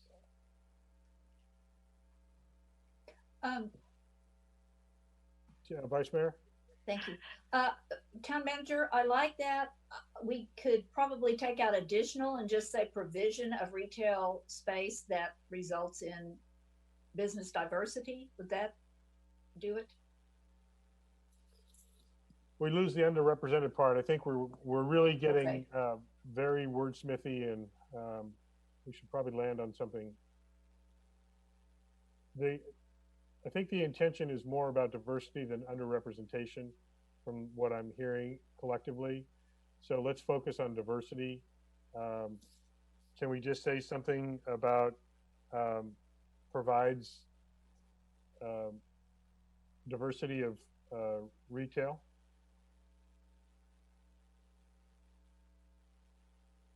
I'm seeing no response. Is that good or bad? Yeah, no, I think I like it. I'm digesting. Yeah, I like it too. And there isn't any issue because we're just talking about that one parcel on the west side, so we don't really have to refer to other businesses or within the space. Or I think just leaving it broad. I'm fine. Okay, I think Vice Mayor. Thank you. So Mayor, your suggestion is provision of significant amount of retail diversity? If we have to have an ION word to start it, I guess that's fine. Okay. So I am quite fine with that. Gary, are you fine with that? Yes. Sandra? Okay. Joe T, you fine with that? You haven't said a word yet. All right. Okay, I think we beat that one pretty good. Yeah, we did. The other, and I'm going to just move right on before we think of something else to mess that up. There was a concern about the references to green building techniques. I support the concept. If we need to find a different, more contemporary term for that, I'm open to it, but I do think that it's still important that we prioritize, or at least maybe not prioritize, we recommend and emphasize that there is a benefit to having environmentally positive, what's the word I'm looking for? That there is not only a recognition. Diversity. Yeah. I want to recognize the environmental impacts of whatever facility or operations might be there that would be a benefit to the community. So if that's greenhouse gas reductions, great. If it's overall energy reduction, that's a benefit. If there's water conservation, that's a benefit. Sandra? Yes, I wanted to share that all new and remodeled construction in California is held to the California Green Building Code. That's a minimum level of green building standards. So this speaks to going beyond those basic code requirements and doing something significantly greater than that. So that's how we've qualified it as something big in this effort to reduce greenhouse gas emissions. So why don't we say that then, that goes above the whatever the current standards are of that time of the California Green Building Code for commercial spaces? Something like incorporation of environmentally sensitive, if that's the right word, environmentally sensitive building techniques above and beyond those required by the California Green Building Code. But it might be more than just the building codes. I mean, if somebody came in and was going to put something big in that space and they said, we're going to be totally off the grid, I'd be pretty impressed. No electrical use at all if they could figure that out. So I'm looking for something like that would really make it significant. I don't want to go, to me, this LEED thing had more loopholes than a piece of Swiss cheese in it. So when everything was said and done, so I am fine with something that's very significantly above and beyond, but related to greenhouse gases, I suppose needs to be in there, but not necessarily the building code, but it could be all sorts of stuff. I mean, well, we might also be able to use the term clean energy to that's probably a better term. I agree. What you're saying, right? Because we do, I think, want to recognize if it saves water, if it reduces or eliminates, energy consumption, but without getting that specific. If it's clean energy techniques, green building techniques above and beyond the state codes. Or However, innovative beyond expectation or something like that. Yeah. I think clean energy is an appropriate and still relevant term, maybe more than green. But I also do think the greenhouse gas reduction language is probably appropriate to specify here. I think we're all trying to get to the same thing. So right. I want more than just reduction. I want, like, if somebody gave me something that was, close to zero or, a major elimination, then I would consider it. But, and that's kind of what I think we're all saying here, but we just don't know how to exactly say it. We want something very, very significant. Correct? The incorporation of clean energy techniques, significant, or building code elements that significantly above, exceed the state standards.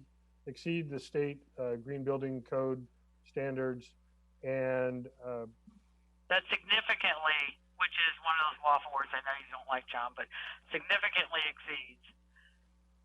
Well, we could use the term net zero with regards to energy if you want to take it that far.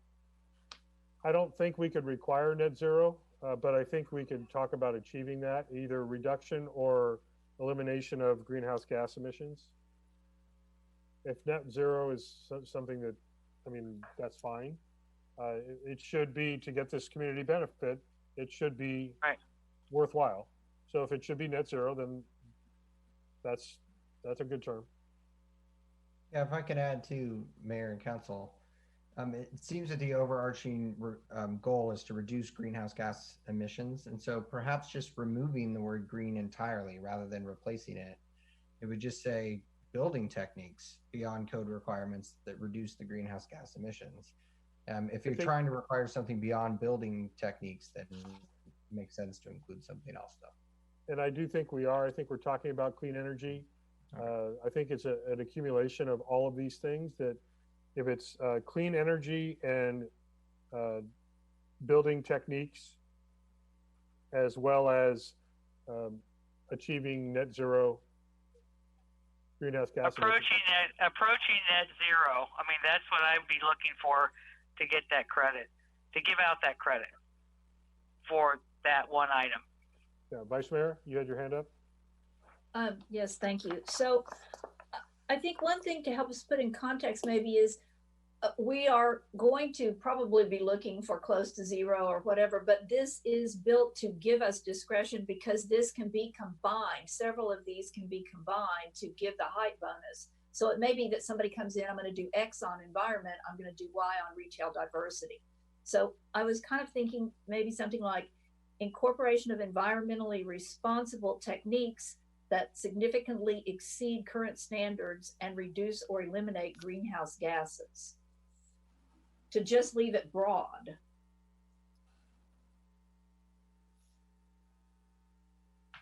I would like to get somewhere in there. I do like that. I would be adding, not subtracting, including clean energy components. I do think that that's a relevant phrase.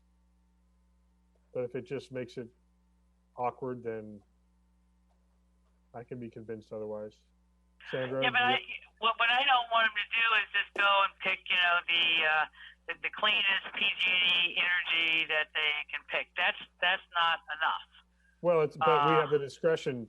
Right, but we deal with that later. Yeah. If they offer all 8 items, then we might relax a little bit of the pressure on any one, for example. Correct. Yeah.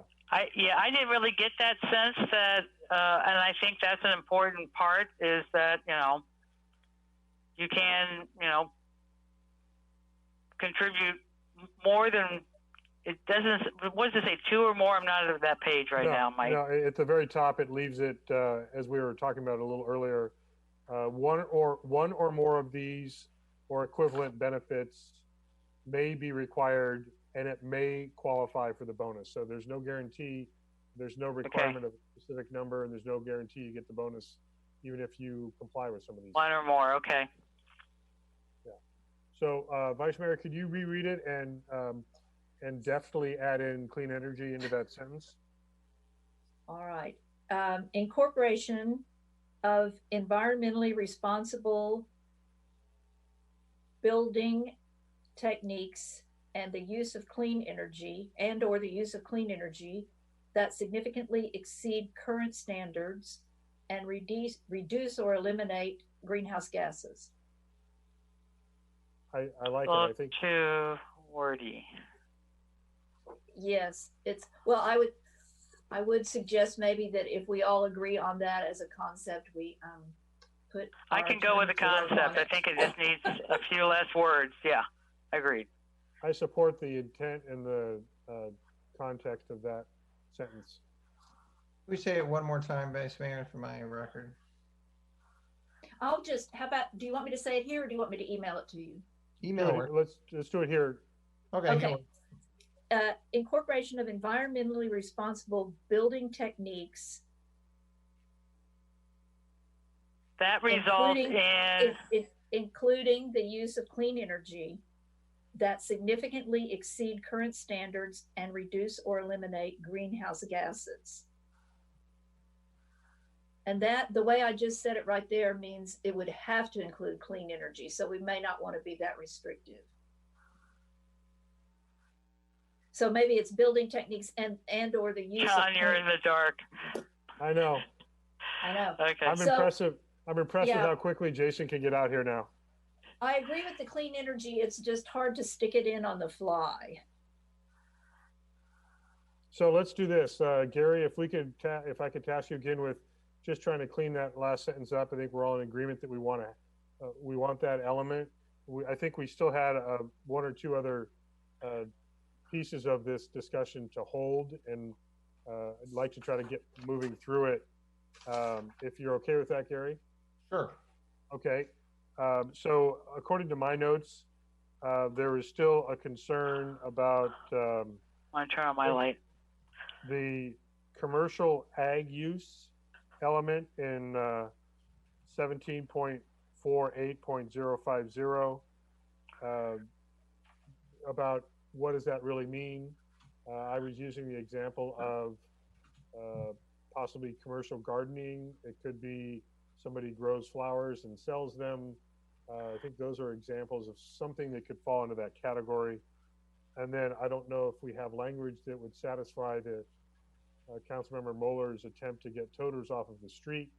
I don't know that we can really, that's kind of one of those things that I'm not sure if it's an enforceable bad habit that some folks have, but if the council feels that it's worth language, then that's why I bring those two things back up.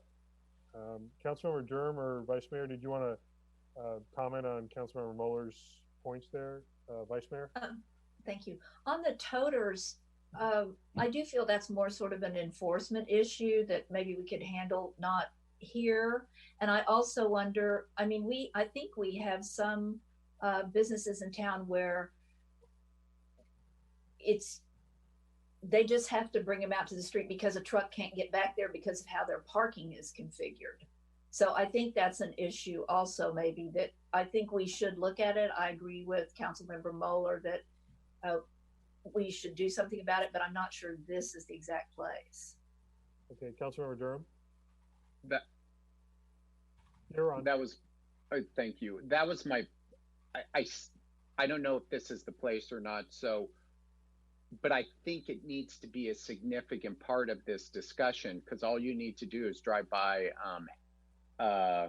Priest Ranch and Protea every Monday, Tuesday to see all the toters lining the street. And when we did handwritten, we got it to work out that the garbage cans would go in the back and that there is a garbage truck going back there. So we can Stewart Sellers too. Yeah, and Stewart. So I think it should definitely be a part of the discussion. Yeah, Steve?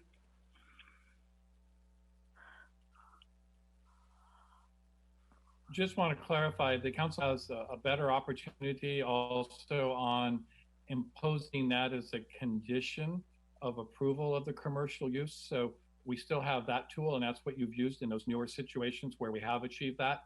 And I think now that staff understands your interest, as we're going through, we could look to see if there are other areas where maybe we amplify that commercial development should use trash enclosures and bins rather than toters.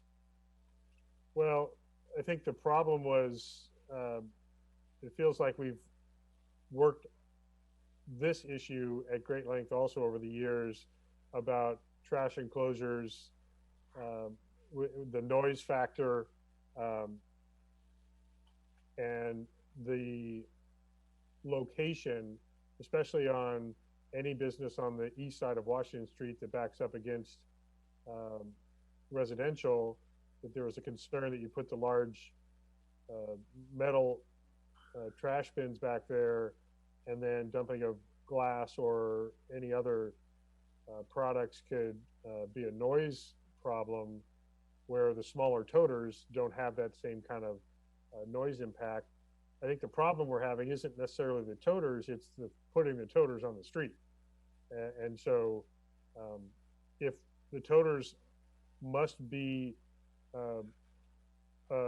screened from view of the street or something to that effect, that they could still be located in the back until the day of collection, something to that effect.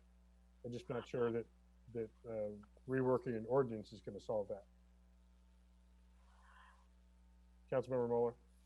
Yeah, I'm not sure where to put it, and I know that we've got it in most of all of our newer use permits, because I'm here to bring it up. I'm just worried about 20 years from now. I'm not here to bring it up. We get these toters off the street, but we kind of and I really am trying to avoid a lot of municipalities. You can't put your trash out until noon on Sunday, and you've got to pick it up by noon on Monday. And I really don't want to go that far.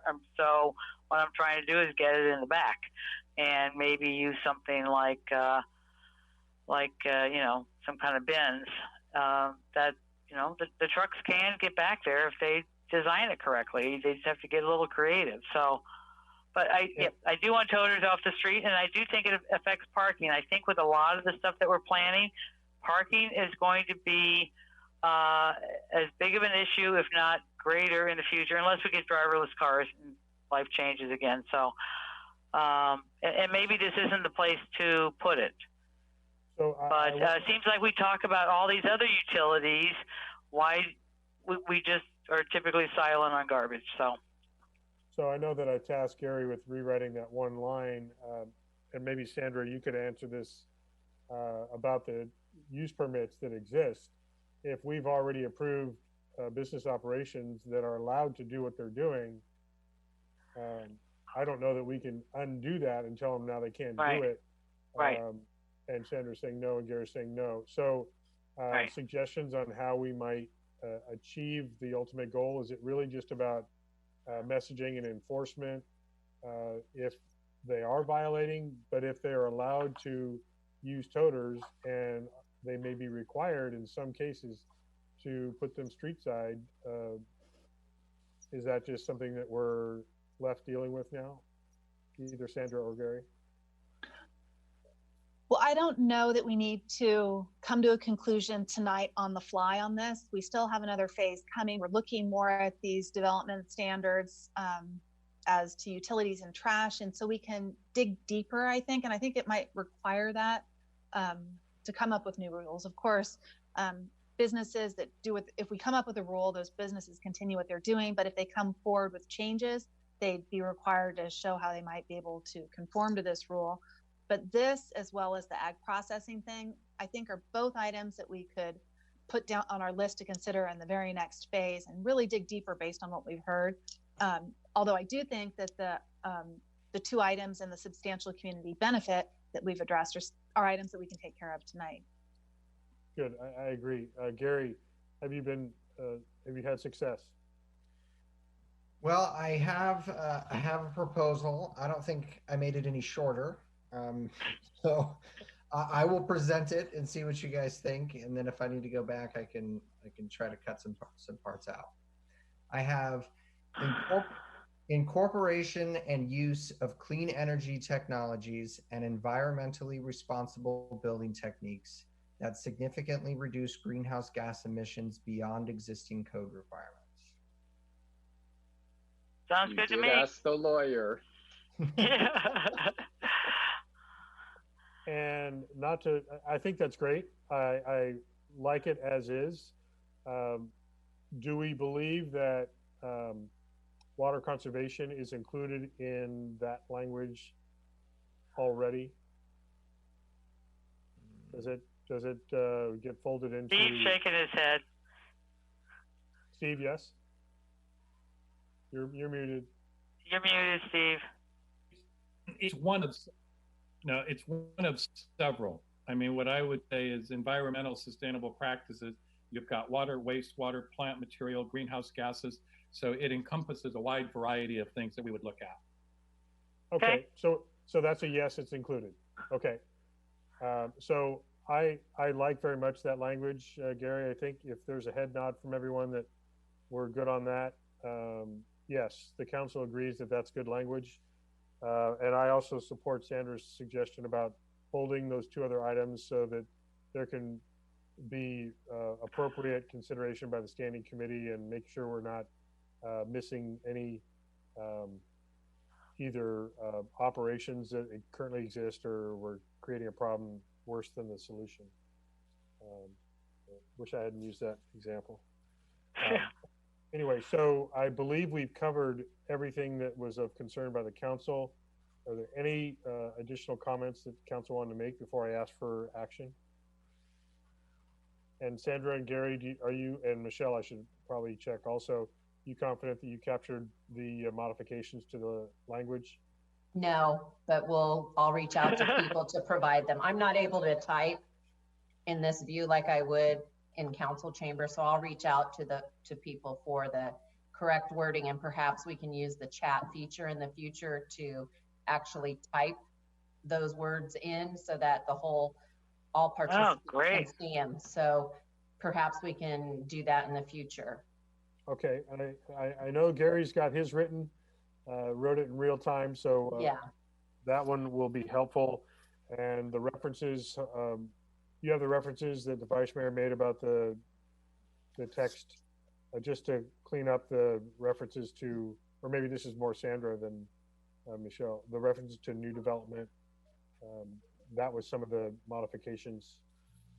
Okay, we're gonna. If I can just add one thing too. Yes, Gary. Yeah, sorry to interrupt.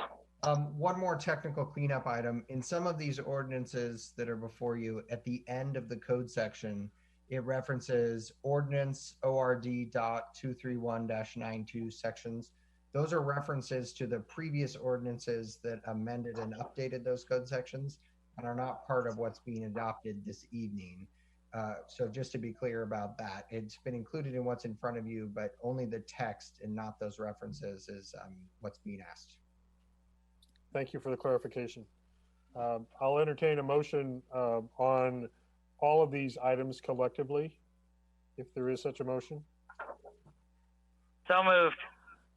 So the motion is, just to be clear, and I think we do need to call out the introduction and waiving of the first reading of ordinance 20-492, 20-493, 20-494, 20-495, 20-496, and adopt resolution number 20-3978 with the modifications as presented by council this evening.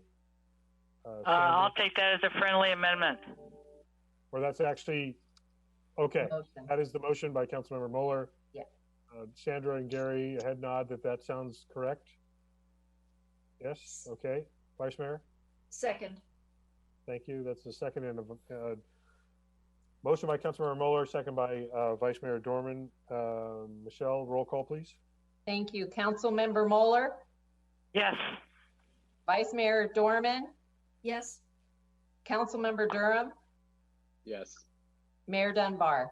Yes. Thank Thank you. you. That passes unanimously. Thank you all very much. I know we got very much into the detail there, but these ordinance cleanups have been decades, I think, in the making. So What's another hour? thank you. Well, we may ask our chamber CEO how she feels about how long that took. But, we are going to move on now to the next item, which is item 9A, Chamber of Commerce Agreement.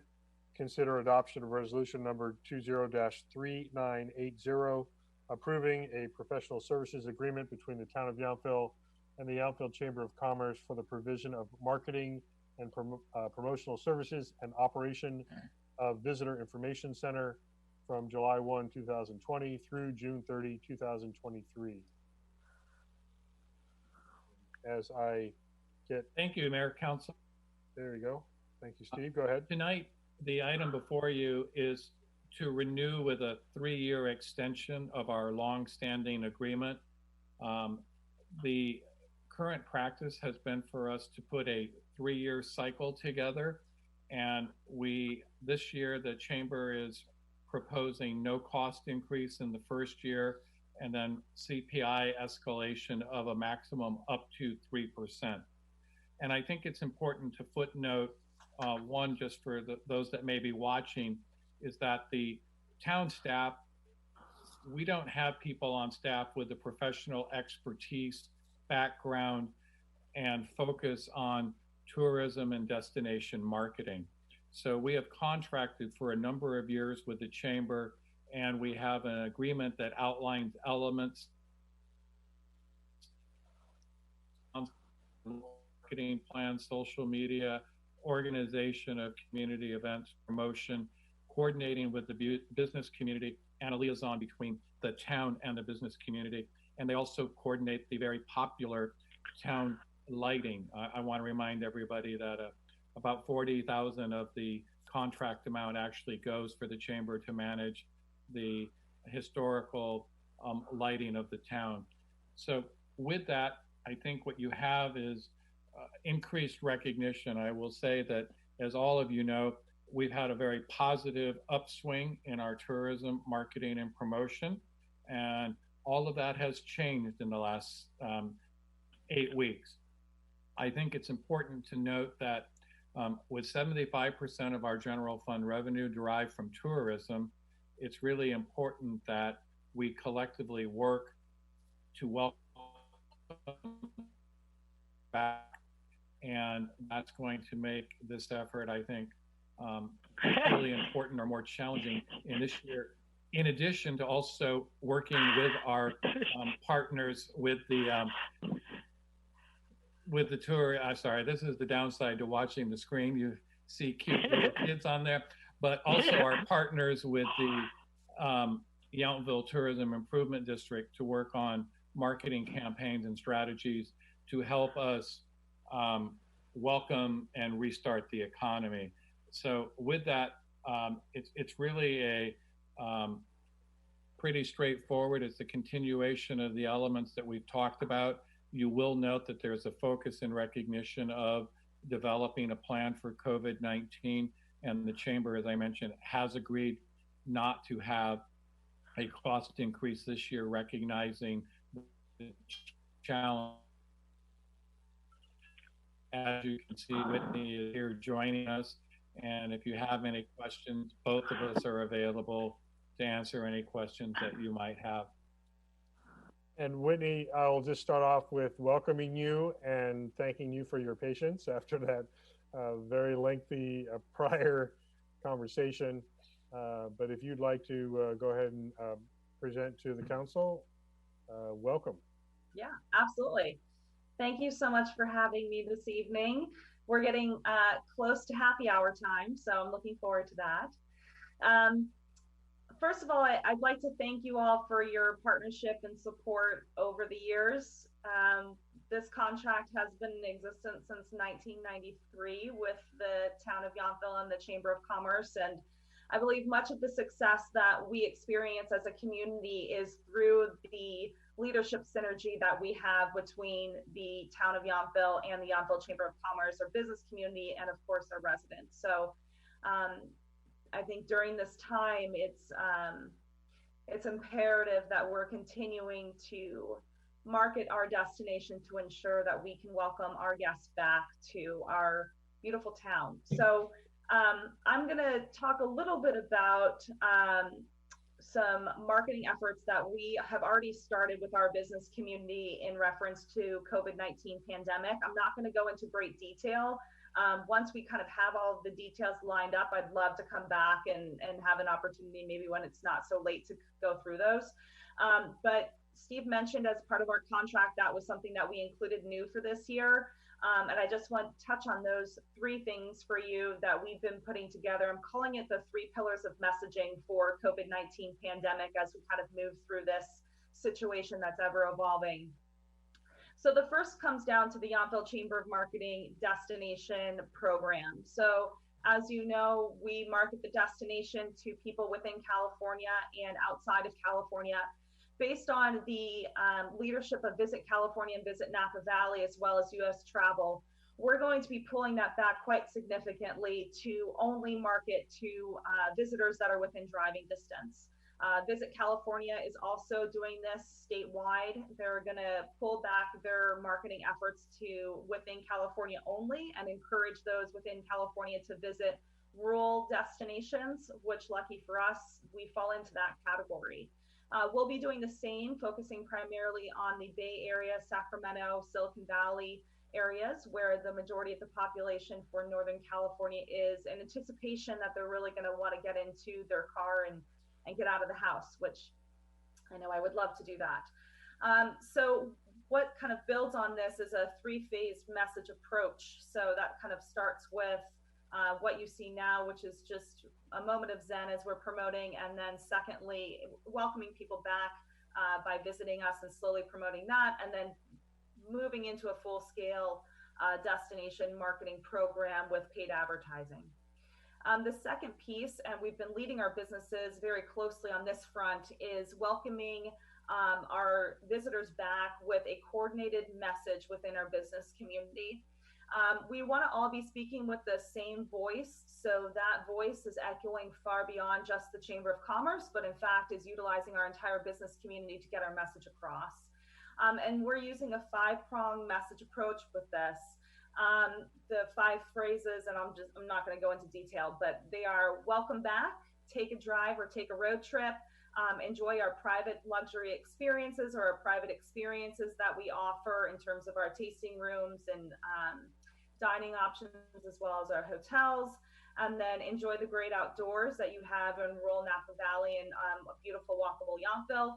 And then of course, our commitment to health and safety, which we take as an utmost priority for our town here in Yountville, and something that we're working together as a business community to be coordinated with, so that we're all on the same page, we're all taking it very seriously. And then lastly, and I've talked to some of you about this already, is our tactical approach of how we reopen responsibly and what those guidelines look like for our business community, to make sure that we're all abiding by those guidelines, but also those guidelines enable us to welcome visitors back safely, but also enable our businesses to thrive. So that's a little bit about those 3 pillars that I spoke about. I'd be happy to answer any questions that you guys have on the contract. It's pretty straightforward, but happy to answer any of those that you have tonight. Thank you, Whitney. Are there any questions from the council? I see Councilmember Durham has a blue hand up. Thank you. Thank you very much, Whitney.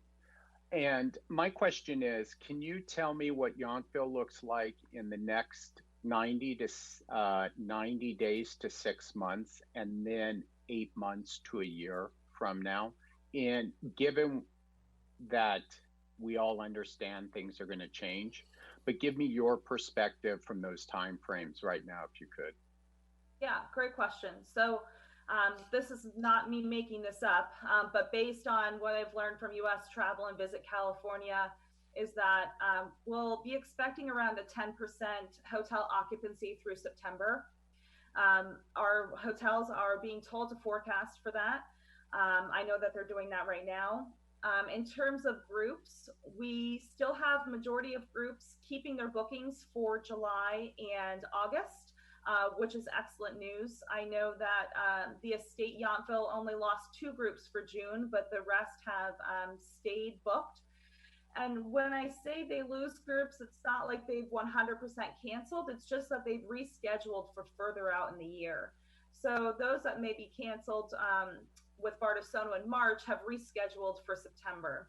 A story that Bartisono shares quite often actually is a bride has rescheduled her wedding 3 times already with Bartisono and has said, as soon as you guys are open for business, we are coming that weekend to get married. So there's definitely a desire to continue to come back to Yountville and be present in our town, which is fantastic. I spoke with Michael Manillo today on one of our chamber committee calls. He's the GM of the French Laundry, of course. And he told us that he has a full book of business slated for June. He's not seen people cancel for June, and he doesn't expect them to unless something changes here in the next 30 to 45 days. So he said his phone is constantly pinging with people wanting to come visit the French Laundry and are ready to, come back to town, which is great news.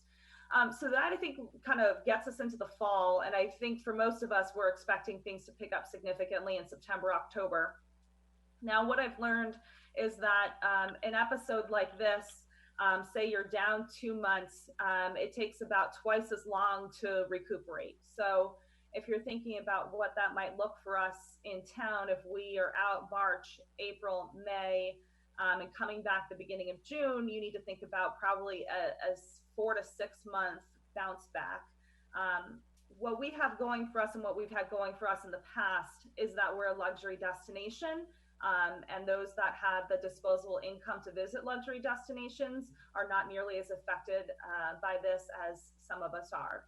And so they're more likely to travel sooner rather than later. So we're anticipating that will be the same for this as well. And then I think for 2021, people are continuing to plan with a slight adjustment, but not nearly significant as a 10% occupancy rate. I can tell you that Yountville Live is going forward with planning a 2021 event with full attendance as they would have expected before the pandemic. So you've already got people planning for 2021, and I haven't seen too many groups rescheduled for that year quite yet. If that answered your question. Yes. Other questions from council? Don't see any blue hands. Councilmember Durham is waving at somebody else, I think. Okay. There's a fly in the room. Yeah, thank you. I did, Whitney, I wanted to just touch on, you brought up Yountville Live, and thank you for that. Could you speak to some of the other kind of special events and where those might be falling? We just got through the Yountville International Short Film Festival, barely under, but just before this pandemic really took full effect. But how some of the other holidays in Yountville, if you're anticipating the same kind of holiday experience based on what we know now and what we're kind of projecting down the road, and just anything else that might be changing on the landscape, either we're adding, subtracting in terms of events that might help draw people back into town. Yeah, absolutely. So in terms of holidays in Yountville, we're moving forward as we normally do. I expect that there will be some sort of modification to the tree lighting, which is typically held the Sunday before Thanksgiving now. This year we had over 600 people there, as you were all there. You saw it was packed. So I can't imagine we would have something like that. That said, the calendar of events and the lighting of the town, I think is essential to kind of feeling normal. And that's something that we plan to do. And I know our businesses are anxious to participate again in that. So we're planning full speed ahead on that. Short Film Festival, yes, moving forward. I know those guys are actively planning. I'm not sure what it looks like for the San Jose Short Film Festival, which of course is our sister film festival that they run in October. I think that'll depend. It's a little bit of a different environment, more populated down there. So I think speaking to those 2 points, I know Jessup Art House Sessions, which usually scheduled for the summer, that's their concert series that they run at Jessup Cellars. They have canceled that for this year, but I know they're talking about some online opportunities for artists and how to engage in that. And while I'm mentioning that, we've really encouraged our businesses to build out an online virtual experience library so that should this happen again, or PSPS or whatever, we have that catalog of events and tastings and chef demos, all of that ready to go on their websites. And they've kind of built that out in preparation for something like this in the future. Thank you. And could you also share some of the conversations you've had strategy-wise with our local Yountville businesses as well as other chambers throughout the valley, and kind of how you're collectively working on this? Because as Steve mentioned, we don't have any entity like you in the chamber internally, which is why it's so important that we have you as a partner. So how are some of those conversations going with our local business leaders as well as your colleagues throughout the valley? Absolutely. Thank you. Yeah. So about 3 weeks ago now, almost 4 weeks ago, we started instituting committee meetings. So we meet weekly with our winery tasting rooms. We call it the Y Committee. Sandra and Steve have visited us, and Carrie has before. I believe Sam has as well. It's a collection of business leaders that represent our tasting rooms. We meet every week, and then we also meet every week with our winery partners, which is the largest segment of our membership. It represents over 50% of our members, and we're meeting on a weekly basis. And then every other week, we're doing a call with our entire membership about kind of the same items, but obviously casting a wider net. And Steve joined us for that committee meeting last week. And basically, we go over a couple of different things. We talk about marketing messaging, which I shared a little bit earlier, and we talk about operations. We also talk about all the resources that the chamber has put together for them in terms of financial resources and marketing ideas to get the word out about their business. And then the hotel GMs, I'm speaking with them on a weekly basis, but individually, because obviously they're close and they're in a little bit of a different situation. And then, usually in-person meetings every other week or so to kind of touch base with people. So I would say the communication is wide open between our business members in the chamber and kind of what our plans are and what their plans are. These weekly meetings have been really good because we can really understand where they're at and they can understand how we can help them. And we're constantly asking how we can help each other. So it's been really productive. Great, thank you. Any other questions from council?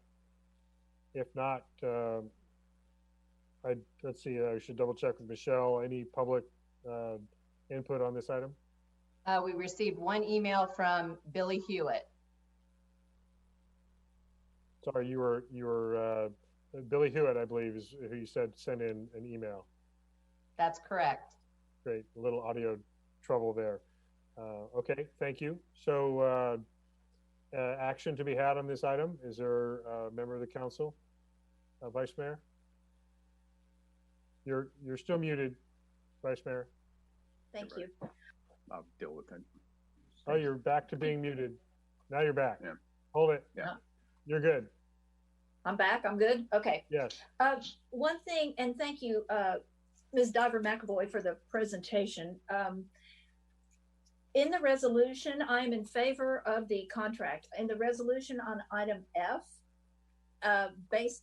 and I've been thinking this, but hearing the mayor and the town manager, I think it would make the resolution stronger even if on F we say the town does not have expertise in destination marketing and therefore seeks to partner with the chamber. Because I think that is why we are spending this money. That's why we really must spend this money, because we cannot do it ourselves. So I would suggest that change to say the town does not have expertise in destination marketing and therefore seeks to partner with the chamber, etc. And I would just say in-house, everything you just said, but in-house Perfect. Just does not have in-house expertise. Yes. So thank you. Yeah, I think that's a good modification to section F. Michelle, if you're looking at that, part of the recitals, section F of the resolution. Thank you, I have that. Thanks.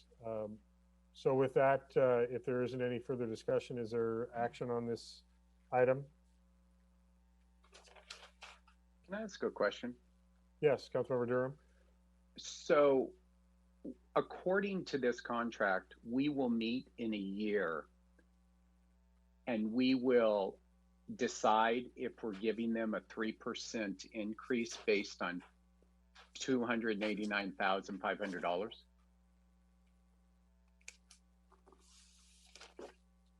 To whom are you asking that question? Is that whoever wants to take it? Okay. Steve or Gary. I'll take it. The contract is written so that there's a reference to the consumer index, and it's an automatic increase provided based on that. So that's how it's been applied in the last 2 contract cycles. I'm looking at the language. Sorry, Councilmember Durham. Yeah. The language is written. It says there will be an annual CPI adjustment not to exceed 3%. So we just agreed with the Vice Mayor's statement that we partnered with the Chamber because of their expertise. And next year, after all this is over, we will only give them an $8,000 raise. That doesn't make sense to me. The math doesn't work for me. Our total revenue last year was 11 million. Of that, 6.8 million, 61% was TOT based from the hotels. So we're giving the Chamber, which we just said was professional, and we need their help for this. We're giving the Chamber $289,500, which is 2.6% of our total revenue. And they helped to generate over $6.8 million. My concern is that this is not discretionary spending. This is a necessity. And now more than ever, it's a necessity. And I'm wondering, I don't know if now's the time to discuss it or the budget times to discuss it, but my hotel spends $800 in 45 days on marketing and advertising. And we're going to go to the Chamber, which we have said are professionals, that we need them. We're currently at 10%. No, we're not even at 10% occupancy. We're at 0 right now in this town. So we're going to expect to get back to 70 plus. The funny thing about that is the whole world is at 0% right now and expects to get to 70 plus by next year at this time. So not only Yountville is going to be in the market for advertising, the whole world is, because of where we're going to be. I really think, and I'm going to read off the paper here, that moving forward, the town needs to have more discussions about funding for the Chamber. We need to revisit formulas and look at other financial models of doing that. The hotel tax model obviously needs to be reevaluated and analyzed. And I really think that now more than ever, austerity measures aren't going to work. So the 289, I think, is a good basis. But if we're going to do what needs to be done, and whether my constituents, all our constituents are happy that there's no line of Bouchon Bakery. We need that line of Bouchon Bakery right now, and we need them to come back.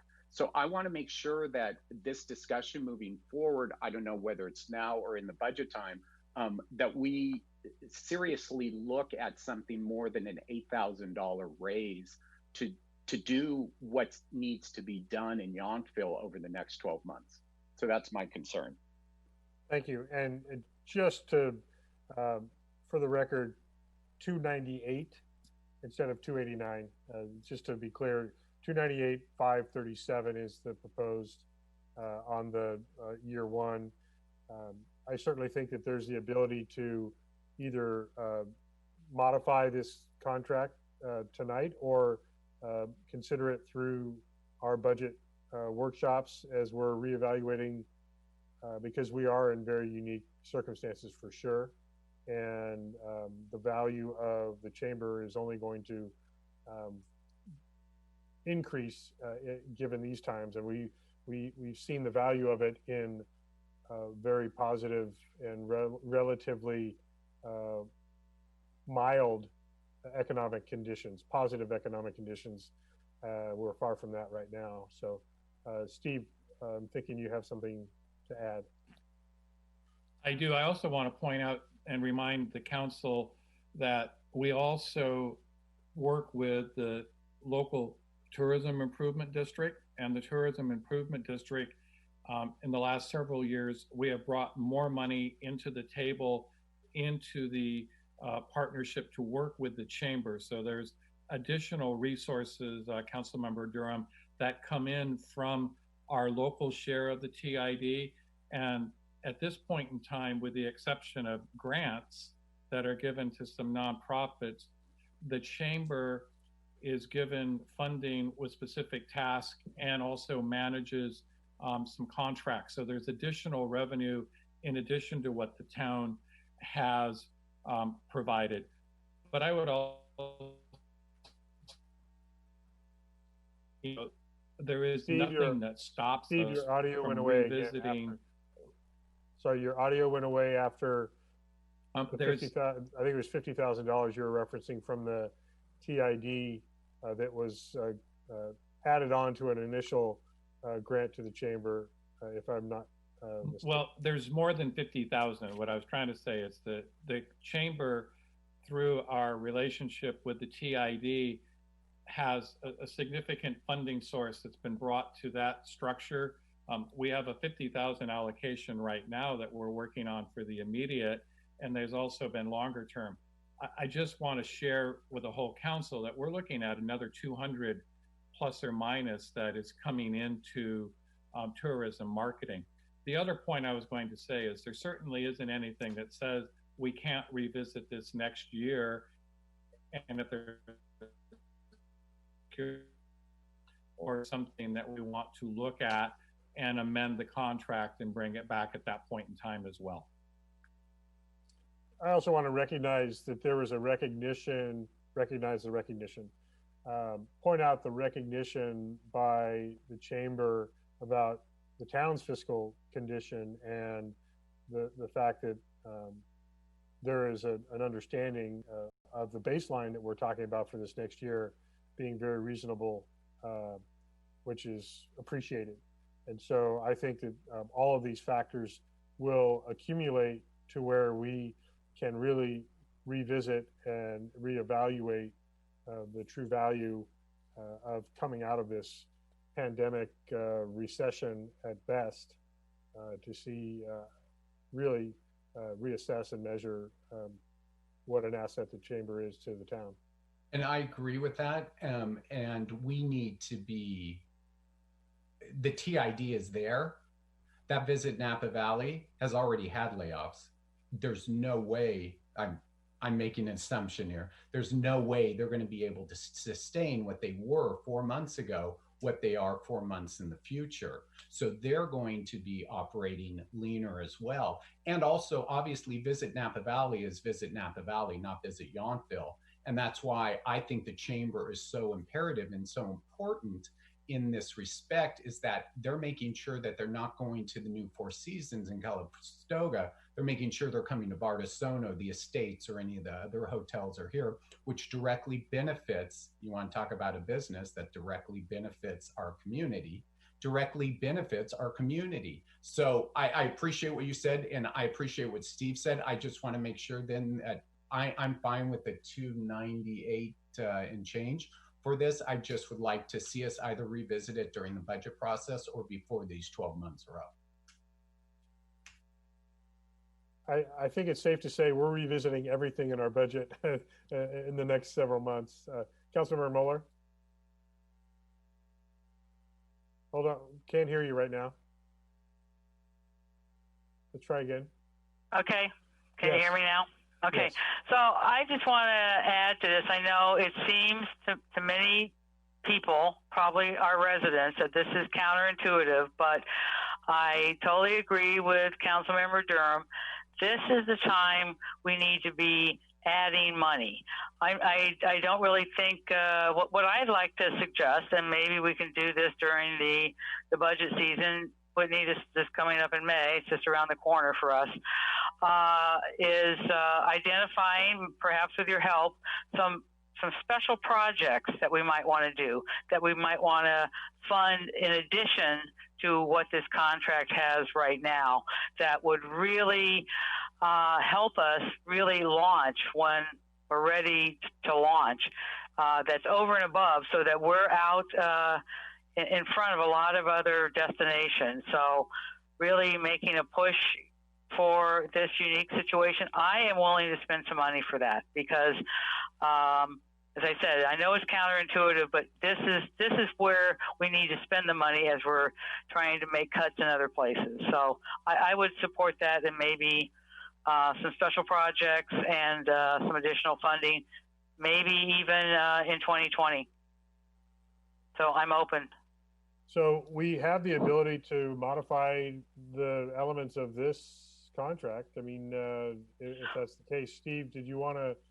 Yeah. Well, I would just, just to finish up, I would say I'm fine with this contract, but I want to send a message, and I think Councilmember Durham is saying the same thing, that I am open for additional funding for special projects that, with Whitney's help, what we can identify for money this year. And what that would do, it would be, in a way, one-time funding, so it wouldn't really add to the subsequent years, but it would get us perhaps something important that we need right now. Yeah, and I think that's what we handle through the budget process. Right. Yes, Steve. It is, and I also want to really clarify our local TID share. We're very fiscally conservative. I am by my nature with what we do with the town, and the TID is sitting on 170,000 emergency reserve. So Whitney and I have already been talking about and putting this fiscal year upcoming and be presenting those to the TID board. So I want you to know this is our local TID share that is focused, doesn't go through Visit Napa Valley. It's managed by our local TID, the same conservative budgeting practices. So for both of you, I want you to feel good that we have a plan, and I'm sure Whitney will work on and reminding us how well we've done, and we can revisit where the contract's at in the future.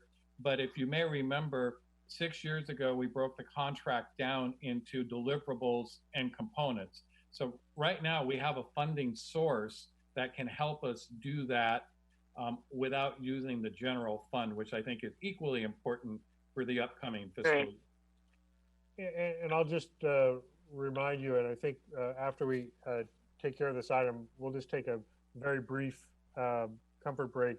But let's remember the TID is specific to our hotel sector, and the town may be in a position to support based on the overall local economy needs that we're going to be seeing here.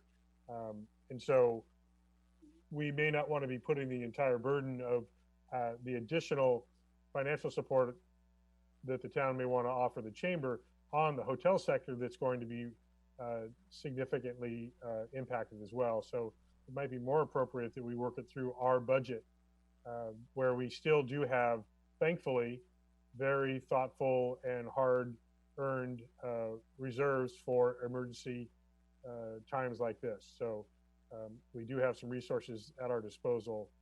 So the old need to spend money to recover a lost economy phrase. So with that, if there is agreement that we can go ahead and move forward with this contract as presented, I would entertain a motion to that effect. And after that, we would take just a brief break. Vice Mayor?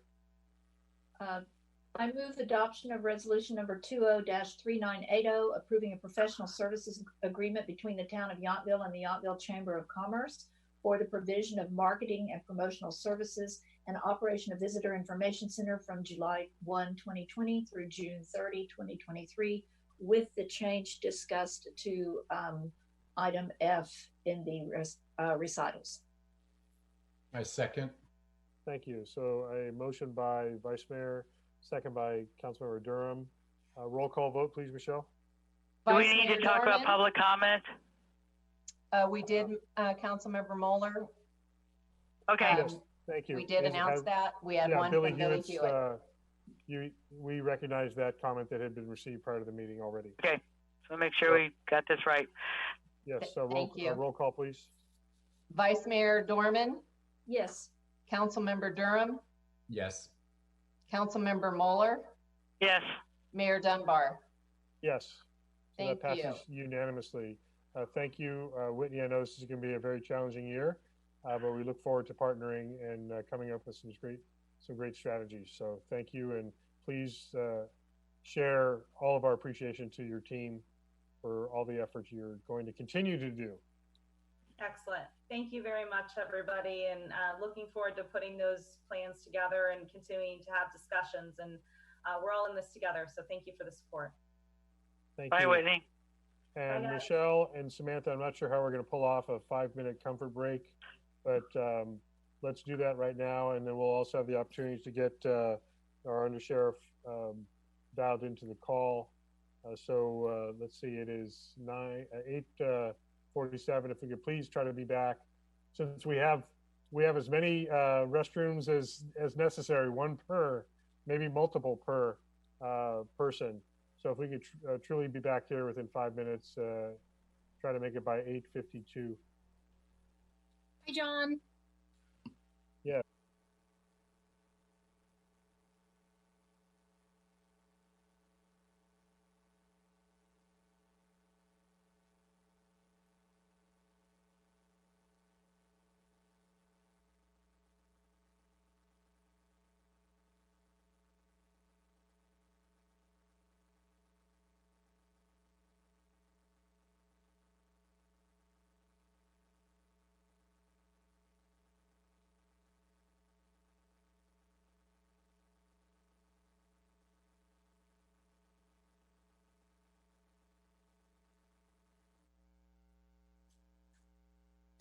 And we are back. Thank you very much for your patience. We're going to move right ahead to our next item, item 9B, law enforcement agreement.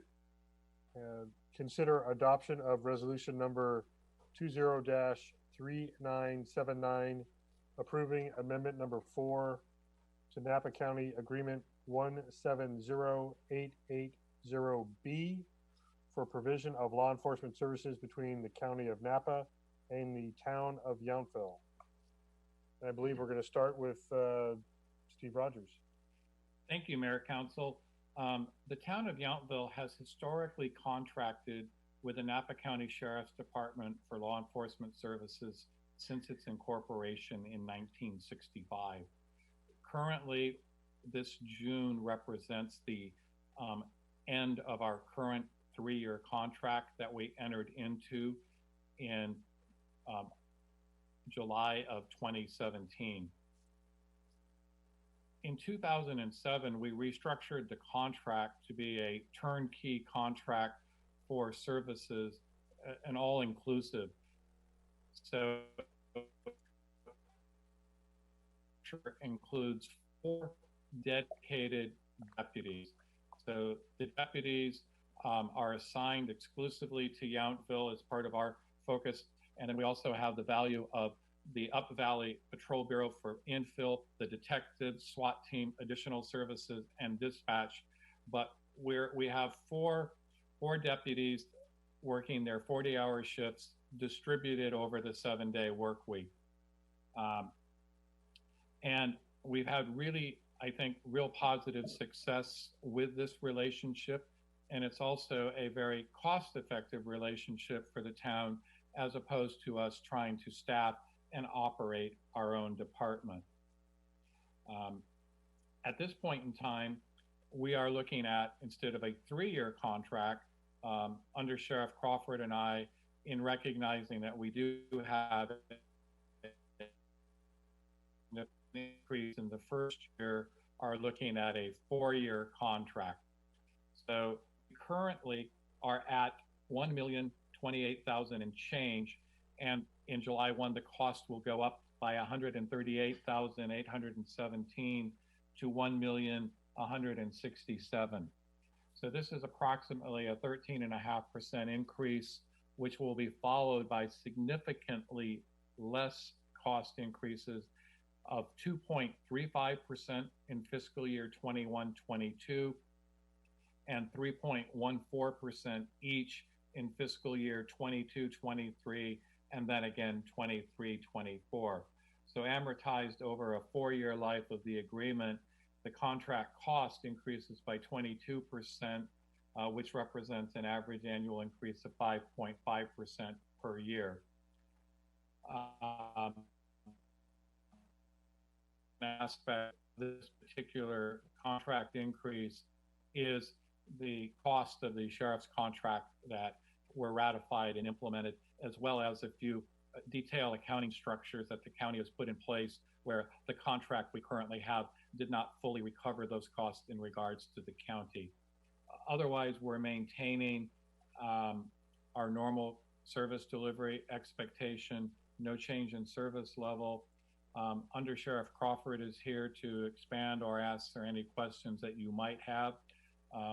But again, this has been a very successful and long-standing relationship between the town and the Napa County Sheriff Department. And we recommend, although it is, challenging, we do recognize that this is actually a fiscally responsible policy and program and represents the cost to deliver the service. Thank you. Before I invite the Undersheriff, Councilmember Mueller, you have your hand raised. You are muted still.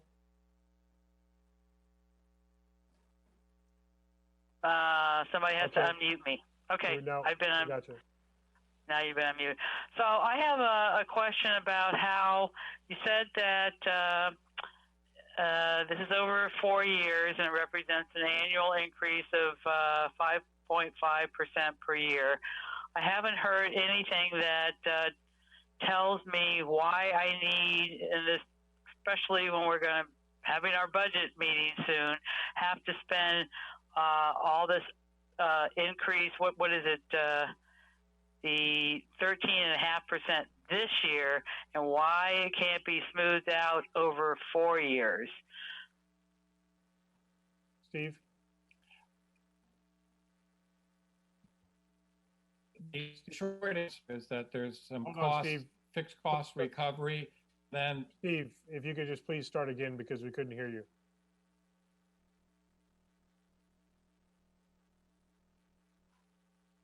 The contract, the fixed cost, and Under Sheriff Crawford can expand more, but part of it is the cost increase related that the Sheriff's Department has already have with relation to the contracts with the sheriffs, their pension costs that are increasing. So this represents, and then one-time fixed costs that have to be credited back.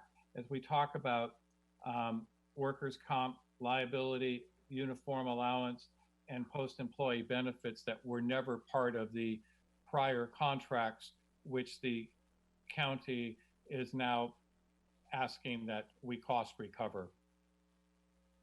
Why can't we cost recover over a longer period of time? Why the big push, the big increase this year, which is a very difficult year for us? That's what I'm looking for. Steve, if I understood you correctly, you were saying these are costs that have already been incurred and are being charged by the county. Is that correct? That's correct. Right. And so you're saying we have no latitude? I'm not going to say we have no latitude, but I also, that would require that the county has to absorb some of that cost and get backfilled several years out. And I don't know if that's something that Under Sheriff Crawford can commit to or restructure at this point in time. Well, and let's not go there if we don't have to, but I think the Councilmember Mueller brought up her question and her comment about that. We'll have a discussion. Anything further, Councilmember Mueller? Nope, thank you. Any other comments before I invite the Undersheriff? Seeing none, you were all moved around since we came back from a break, so I have to find you all.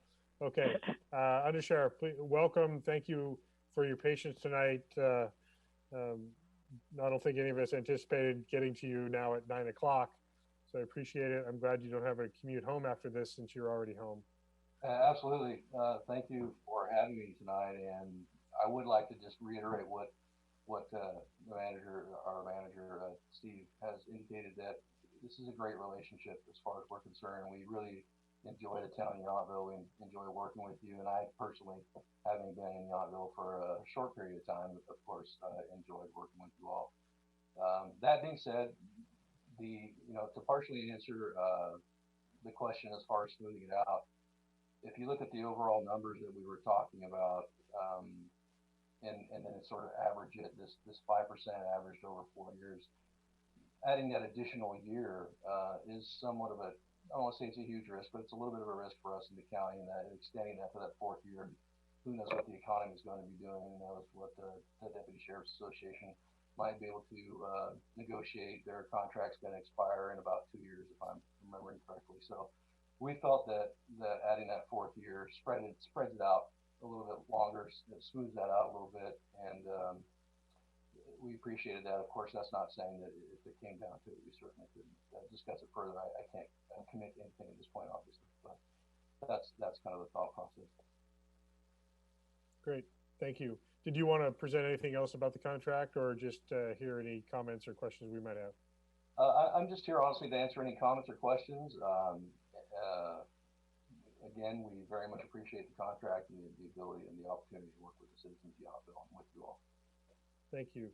Then that's very much appreciated. I know we all agree with that.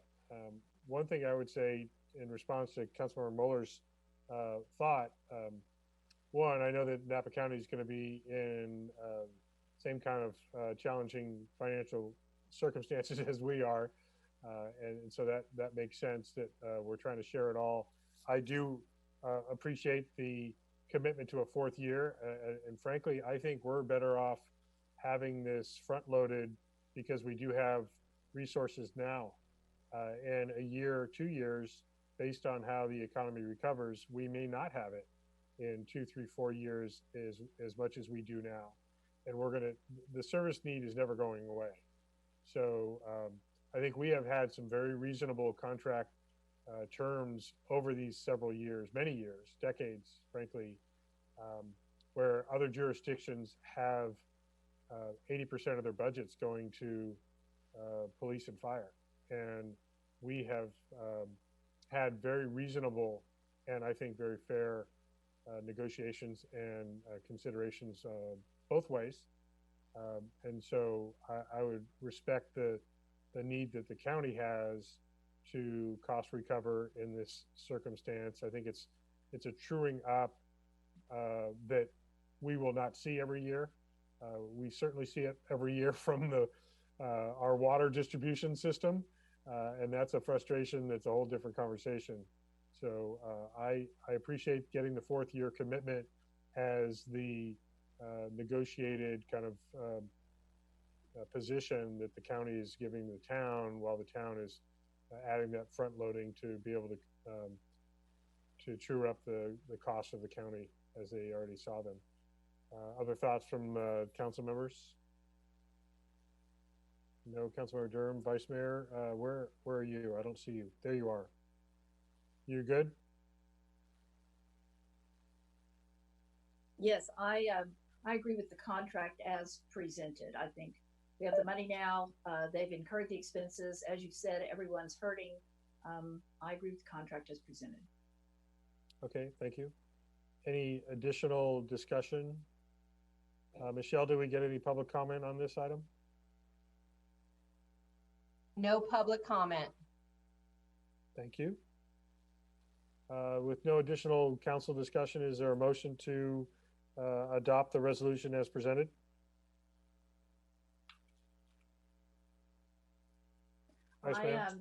Thank you. I move adoption of resolution number 20-3979, approving amendment number 4 to Napa County Agreement 170880B for provision of law enforcement services between the County of Napa and the Town of Yountville. And is there a second? Oh, second. Councilmember Durham, thank you. Michelle, a roll call vote, please. Vice Mayor Dorman, Yes. Councilmember Durham. It got louder in her house. Yes. Oh, sorry. Councilmember Moeller Yes. and Mayor Dunbar. Yes. Yes. And Under Sheriff, please, yes, that passes unanimously.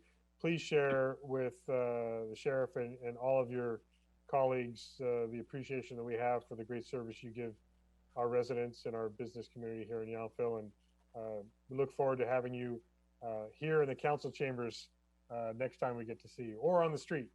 Absolutely. And truly it is our pleasure, and it's my personal pleasure to be able to work with you all, and very much appreciate the sentiments. And I'm absolutely looking forward to meeting you all again in person when this thing calms down a little bit. Great, thank you. And again, thank you for your patience tonight. But at least we had a positive outcome. Absolutely, anytime. Thank you. Great. Thank you and have a good night. We are going to move on now to staff informational reports. We do have the annual administrative update of the master fee schedule. Celia wasn't on here just to watch all night long and stay silent. So now finally we get to hear from Celia. Go ahead. Yes, good evening, Mayor and Council members. This is simply an informational report regarding the annual update to the Town of Yountville Master Fee Schedule. The Master Fee Schedule is adjusted every year by the February Consumer Price Index, or CPI. The CPI for February 2020 was 2.9%. So all applicable fees have been increased by that amount. That change is reflected in the master fee schedule that is attached to this report. Departments routinely review their fees to see if they need to be amended in any way or if new fees need to be added. And this annual update includes entering into the schedule any new fees that have been adopted by council but not previously reflected in the master fee schedule. So a good example of that is the new fees proposed by the planning department and approved by the town council at the April 7th council meeting. Those are included in this updated master fee schedule. So these updated fees in this master fee schedule will be implemented as of July 1, 2020. And that's really all the info. Are there any questions that I can attempt to answer? Thank you. Any questions of the report? Seeing no blue hands. No. I hope you had something else that you were busy doing all of the hours we've kept you here. Thank you so much. It's actually great when there's nothing dramatic. We don't have a lot of challenging questions. That's always a good thing. Yes, thank you. Thanks very much, Celia. Okay, we are going to let me ask, if I can, Samantha, if you could give just a brief report on the volunteer match and league seminar that you and Steve. I was actually going to ask you about this later, but the seminar that you and Steve are going to give on Thursday. Yes. So as you know, the Neighbor Helping Neighbor program, we evolved that to in response to the COVID-19 issues that we're having, and making sure that our residents knew that, you know, we were here for them. And so last Tuesday, staff and volunteers deployed over 1,000 door hangers. So every door in Yountville received a door hanger. Again, thanks to everybody who helped out with that. And then Saturday, Luke and I went back and took off the ones that were not taken off by then.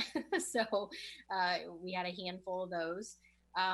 Since then, we had a few volunteers that had come in before that, mostly through the Kiwanis Club. Since then, we've had more. So we actually have 17 volunteer applications in, which is terrific as of today. So again, those door hangers deployed a week ago today. We've had 9 calls for assistance. And so some of those are simple things like information, and some of those have been where we have matched them up with a volunteer. So, so far, I think the people calling just are really thankful that there's someone there that's going to try to navigate them. Some issues are very simple. Some of them are more complex. So my team is mostly me and Stacy are receiving those calls and then helping to triage them and work them through the process. So Steve and I were invited to give a presentation to National League of California Cities about small towns and their impacts and what they're doing to serve their residents during the COVID-19 issue. So on Thursday, we'll be co-presenting together on that, talking about this program and then some of the other outreach things that we're able to do because of our scale. So like the phone calls that we're making every week to our older residents and different outreach methods that we're doing in town. So great, thank you for that. If Steve wants to add anything, but no, I think Steve is fine. Okay. Great, thank you for that on-the-fly report. Absolutely. If there are no other staff reports, Steve, oh, he can't be quiet. Okay. Yeah, but you're muted. You're still muted. I wanted to use the opportunity not to comment on this item, but on a different item. I've just been advised by a text message from the Napa County CEO that the new public health order will go into effect 9 a.m. tomorrow, and that they are going to follow the Santa Clara model with regard to face coverings, in that face coverings will be strongly encouraged but not mandated in all public uses. People will still need to be covered when they're into a essential business. But I know there had been significant discussion about a requirement that face coverings be worn in public, like many of the neighboring jurisdictions, but apparently she's decided not to do that. We lost your audio for a minute, but I know what you said. Basically, residents, the public are recommended to wear face coverings anytime they're out of their home. It's not a mandatory order to do so. It is mandatory, however, if you are an essential worker in any open business like a grocery store.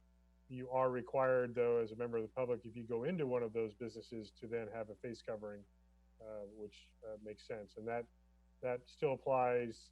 I believe it's an open-ended order now, instead of having a deadline like the April 30 timeline.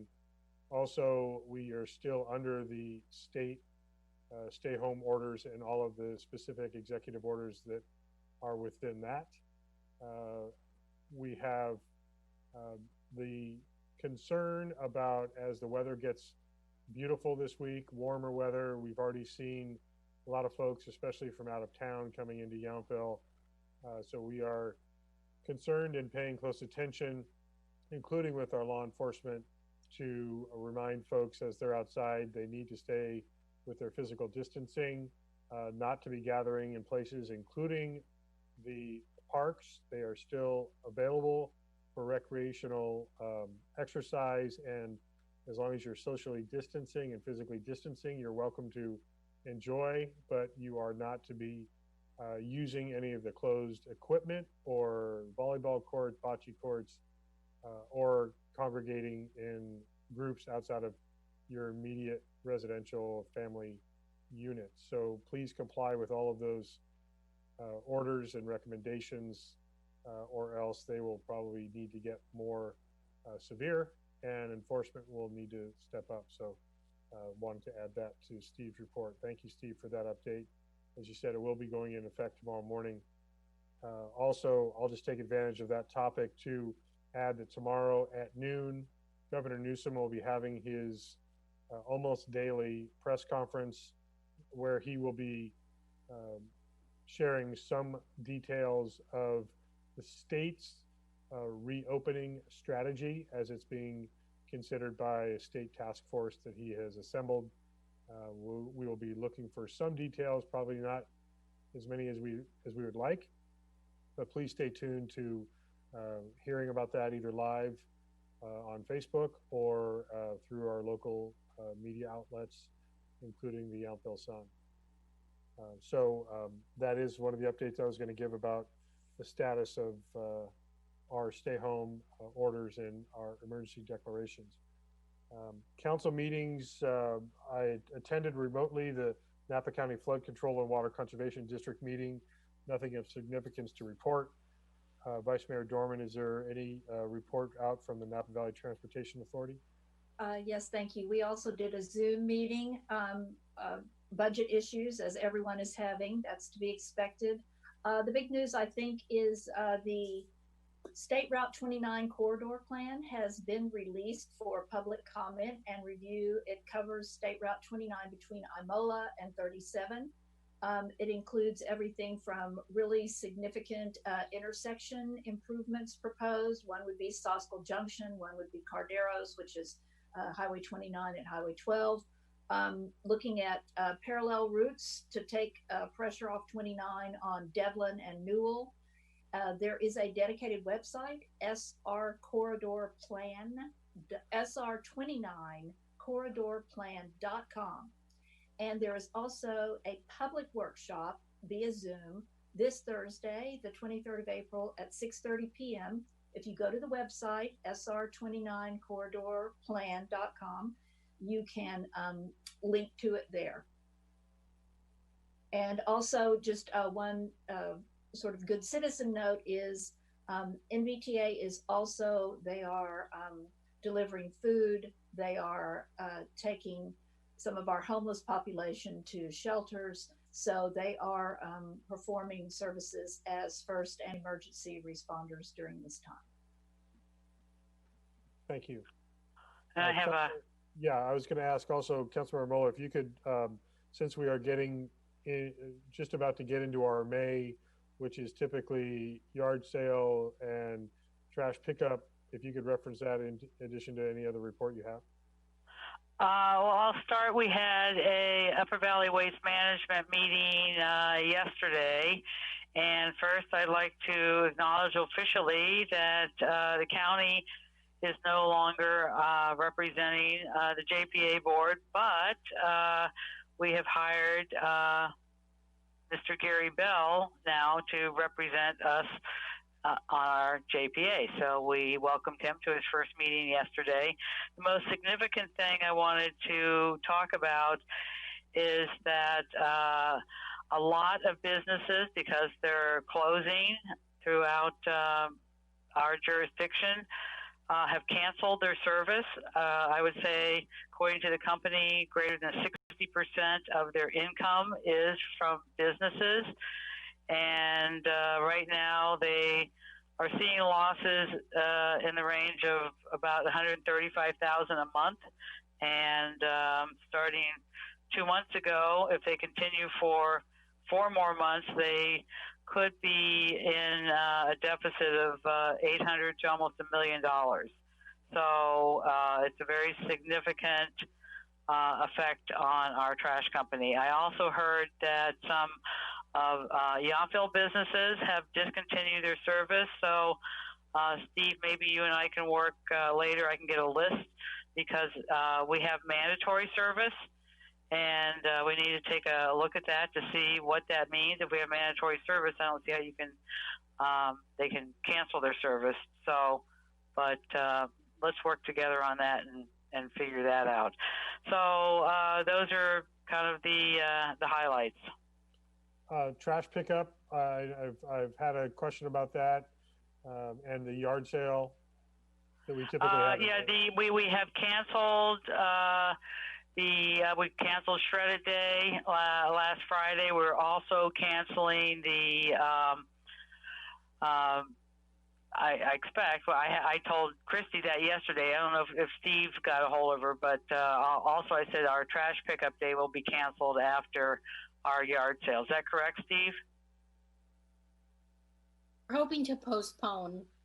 But obviously don't have a date at this time. They just needed to take it off their whiteboard. So I officially gave them the information yesterday. So if that's incorrect, let me know.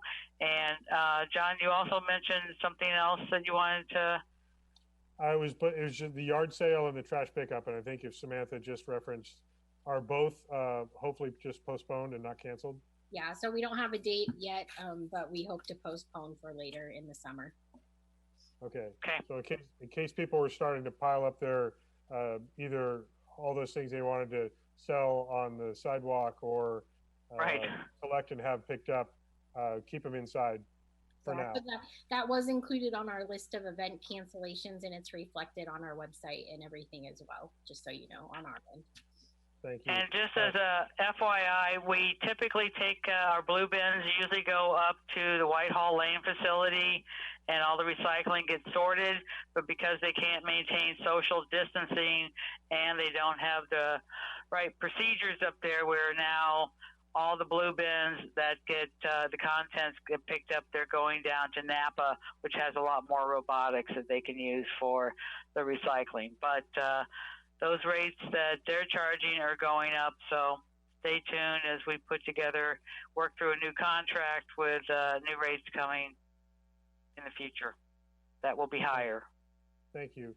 I'm going to quickly go back to Joe T, if I can. If you could just update us, I know we've had some public works projects either completed or in process. You could just touch on a couple of those and how those are rolling out. Sure. Thank you, Mayor. So we have had a busy past couple of weeks. The Oak Circle paving project, which included Heather and Oak Leaf Court, is substantially complete. There's a little bit of striping that is left to do. We have a 7-day wait on that. That was paid for with Measure T funds, and those funds are only to be able to be used for paving and that type of work.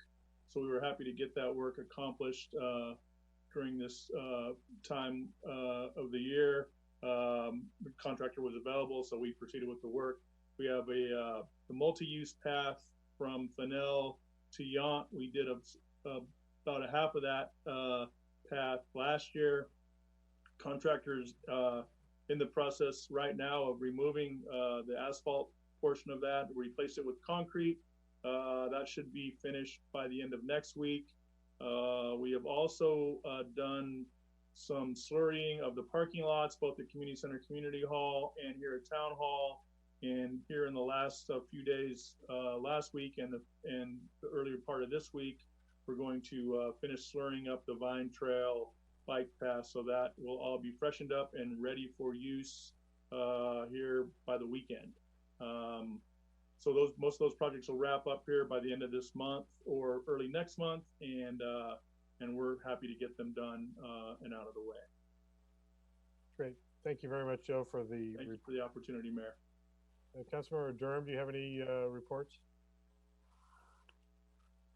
Yes, one is this will be my last garage sale ever. So Sam, I will be holding you to that date. Secondly, you said that last year. Yeah, I should stop it.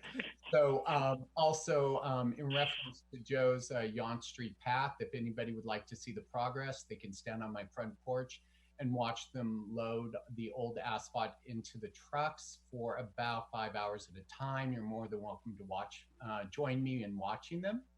And lastly, as a good piece of news, we had a ad hoc art committee meeting for the school yesterday, and we all came away very, very positive, very happy. So hopefully to present some ideas to the council in May. So thank you. Great, thank you very much. I just wanted to reiterate, several of us are involved with the League of California Cities, and we're very actively getting information from the league on not only the public health care response at the state level, but even at the national level. I'm tapped into the U.S. Conference of Mayors, as well as the National League of Cities and the California League of Cities. So we are gathering information from many different directions. We'll continue to be posting that. The town website gets updated very regularly. I know Eddie's doing a great job of daily updates. So we will, as soon as we hear information that is helpful and relevant to all of you, we are posting that on social media platforms and working with the Yountville Sun and our neighbor networks to get that word out. I did just want to mention Most people probably have heard by now, but we did have our first positive case of COVID-19 with a resident here in Yountville. It was announced on Friday. The identity of that person is kept confidential by Napa County for privacy law reasons. Understand just very quickly the process with Napa County. What happens is that person is immediately notified about the positive test. They are told, not asked to, they are told to quarantine at home. It is an order, not a recommendation. They are contacted and interviewed by Napa County public health officials and asked where they have been, with whom they may have been in contact, any kind of family dynamics where other people may have been infected, even if they are not symptomatic.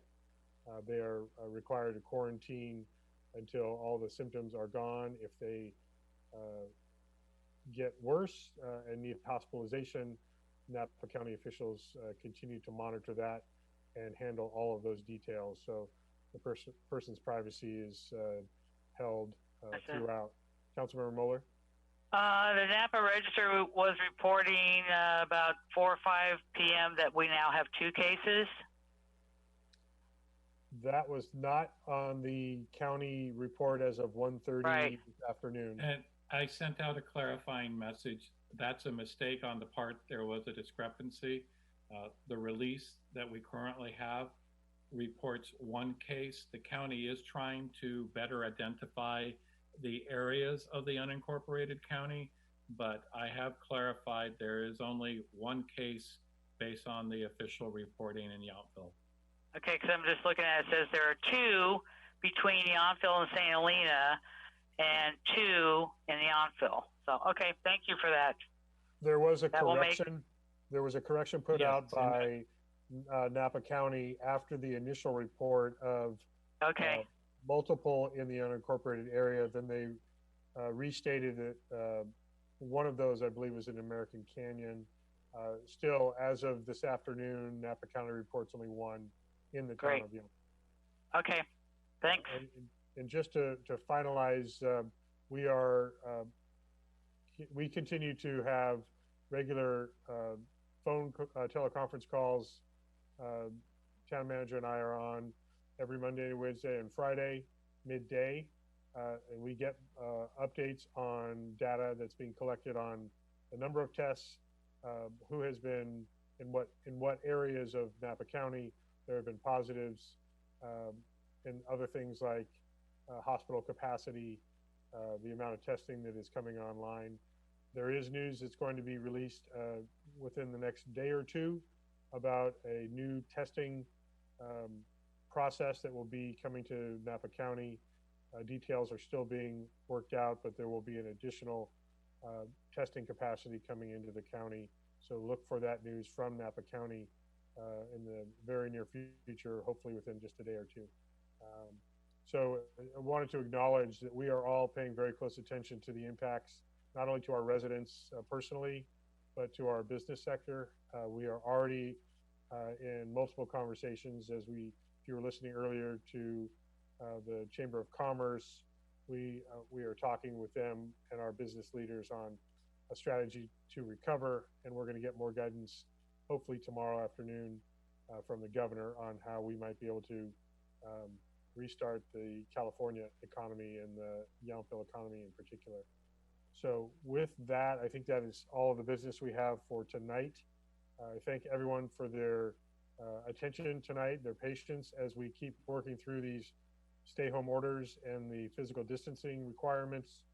Please be respectful of your neighbors. And Jason has to come out here one final time tonight to get the lights back on. Thank you. But with that, just a reminder, our next council meeting will again be a teleconference Zoom meeting, but we will be having that at our earlier start time on May 5th at 3 p.m. So I will entertain a roll call motion to adjourn to that meeting on Tuesday, May 5th at 3 p.m. Is there such a motion, Vice Mayor? So moved. Second. Councilmember Mueller, motion seconded by Vice Mayor Dorman. One last roll call, Michelle. Thank you. Councilmember Mueller, Yes. Vice Mayor Dorman, Yes. Councilmember Durham, 3 p.m. is just not the best light in my house for Zoom. Yes. Mayor Dunbar. Well, and apparently 9:30 Yeah, makes you almost invisible. It's getting kind of dark there now, so I Trying to don't know. figure it out. There's a lot of shiny. I know there was a lot of shine at 3 p.m. I agree. I will ask if Jason can walk over and turn the lights on in your room as well. So, yes, I agree to the adjournment. So we will adjourn until our special meeting on May 5th at 3 o'clock. Thank you all very much. Please stay safe and stay home. Good night. Thank you. Good night. Thanks. Night.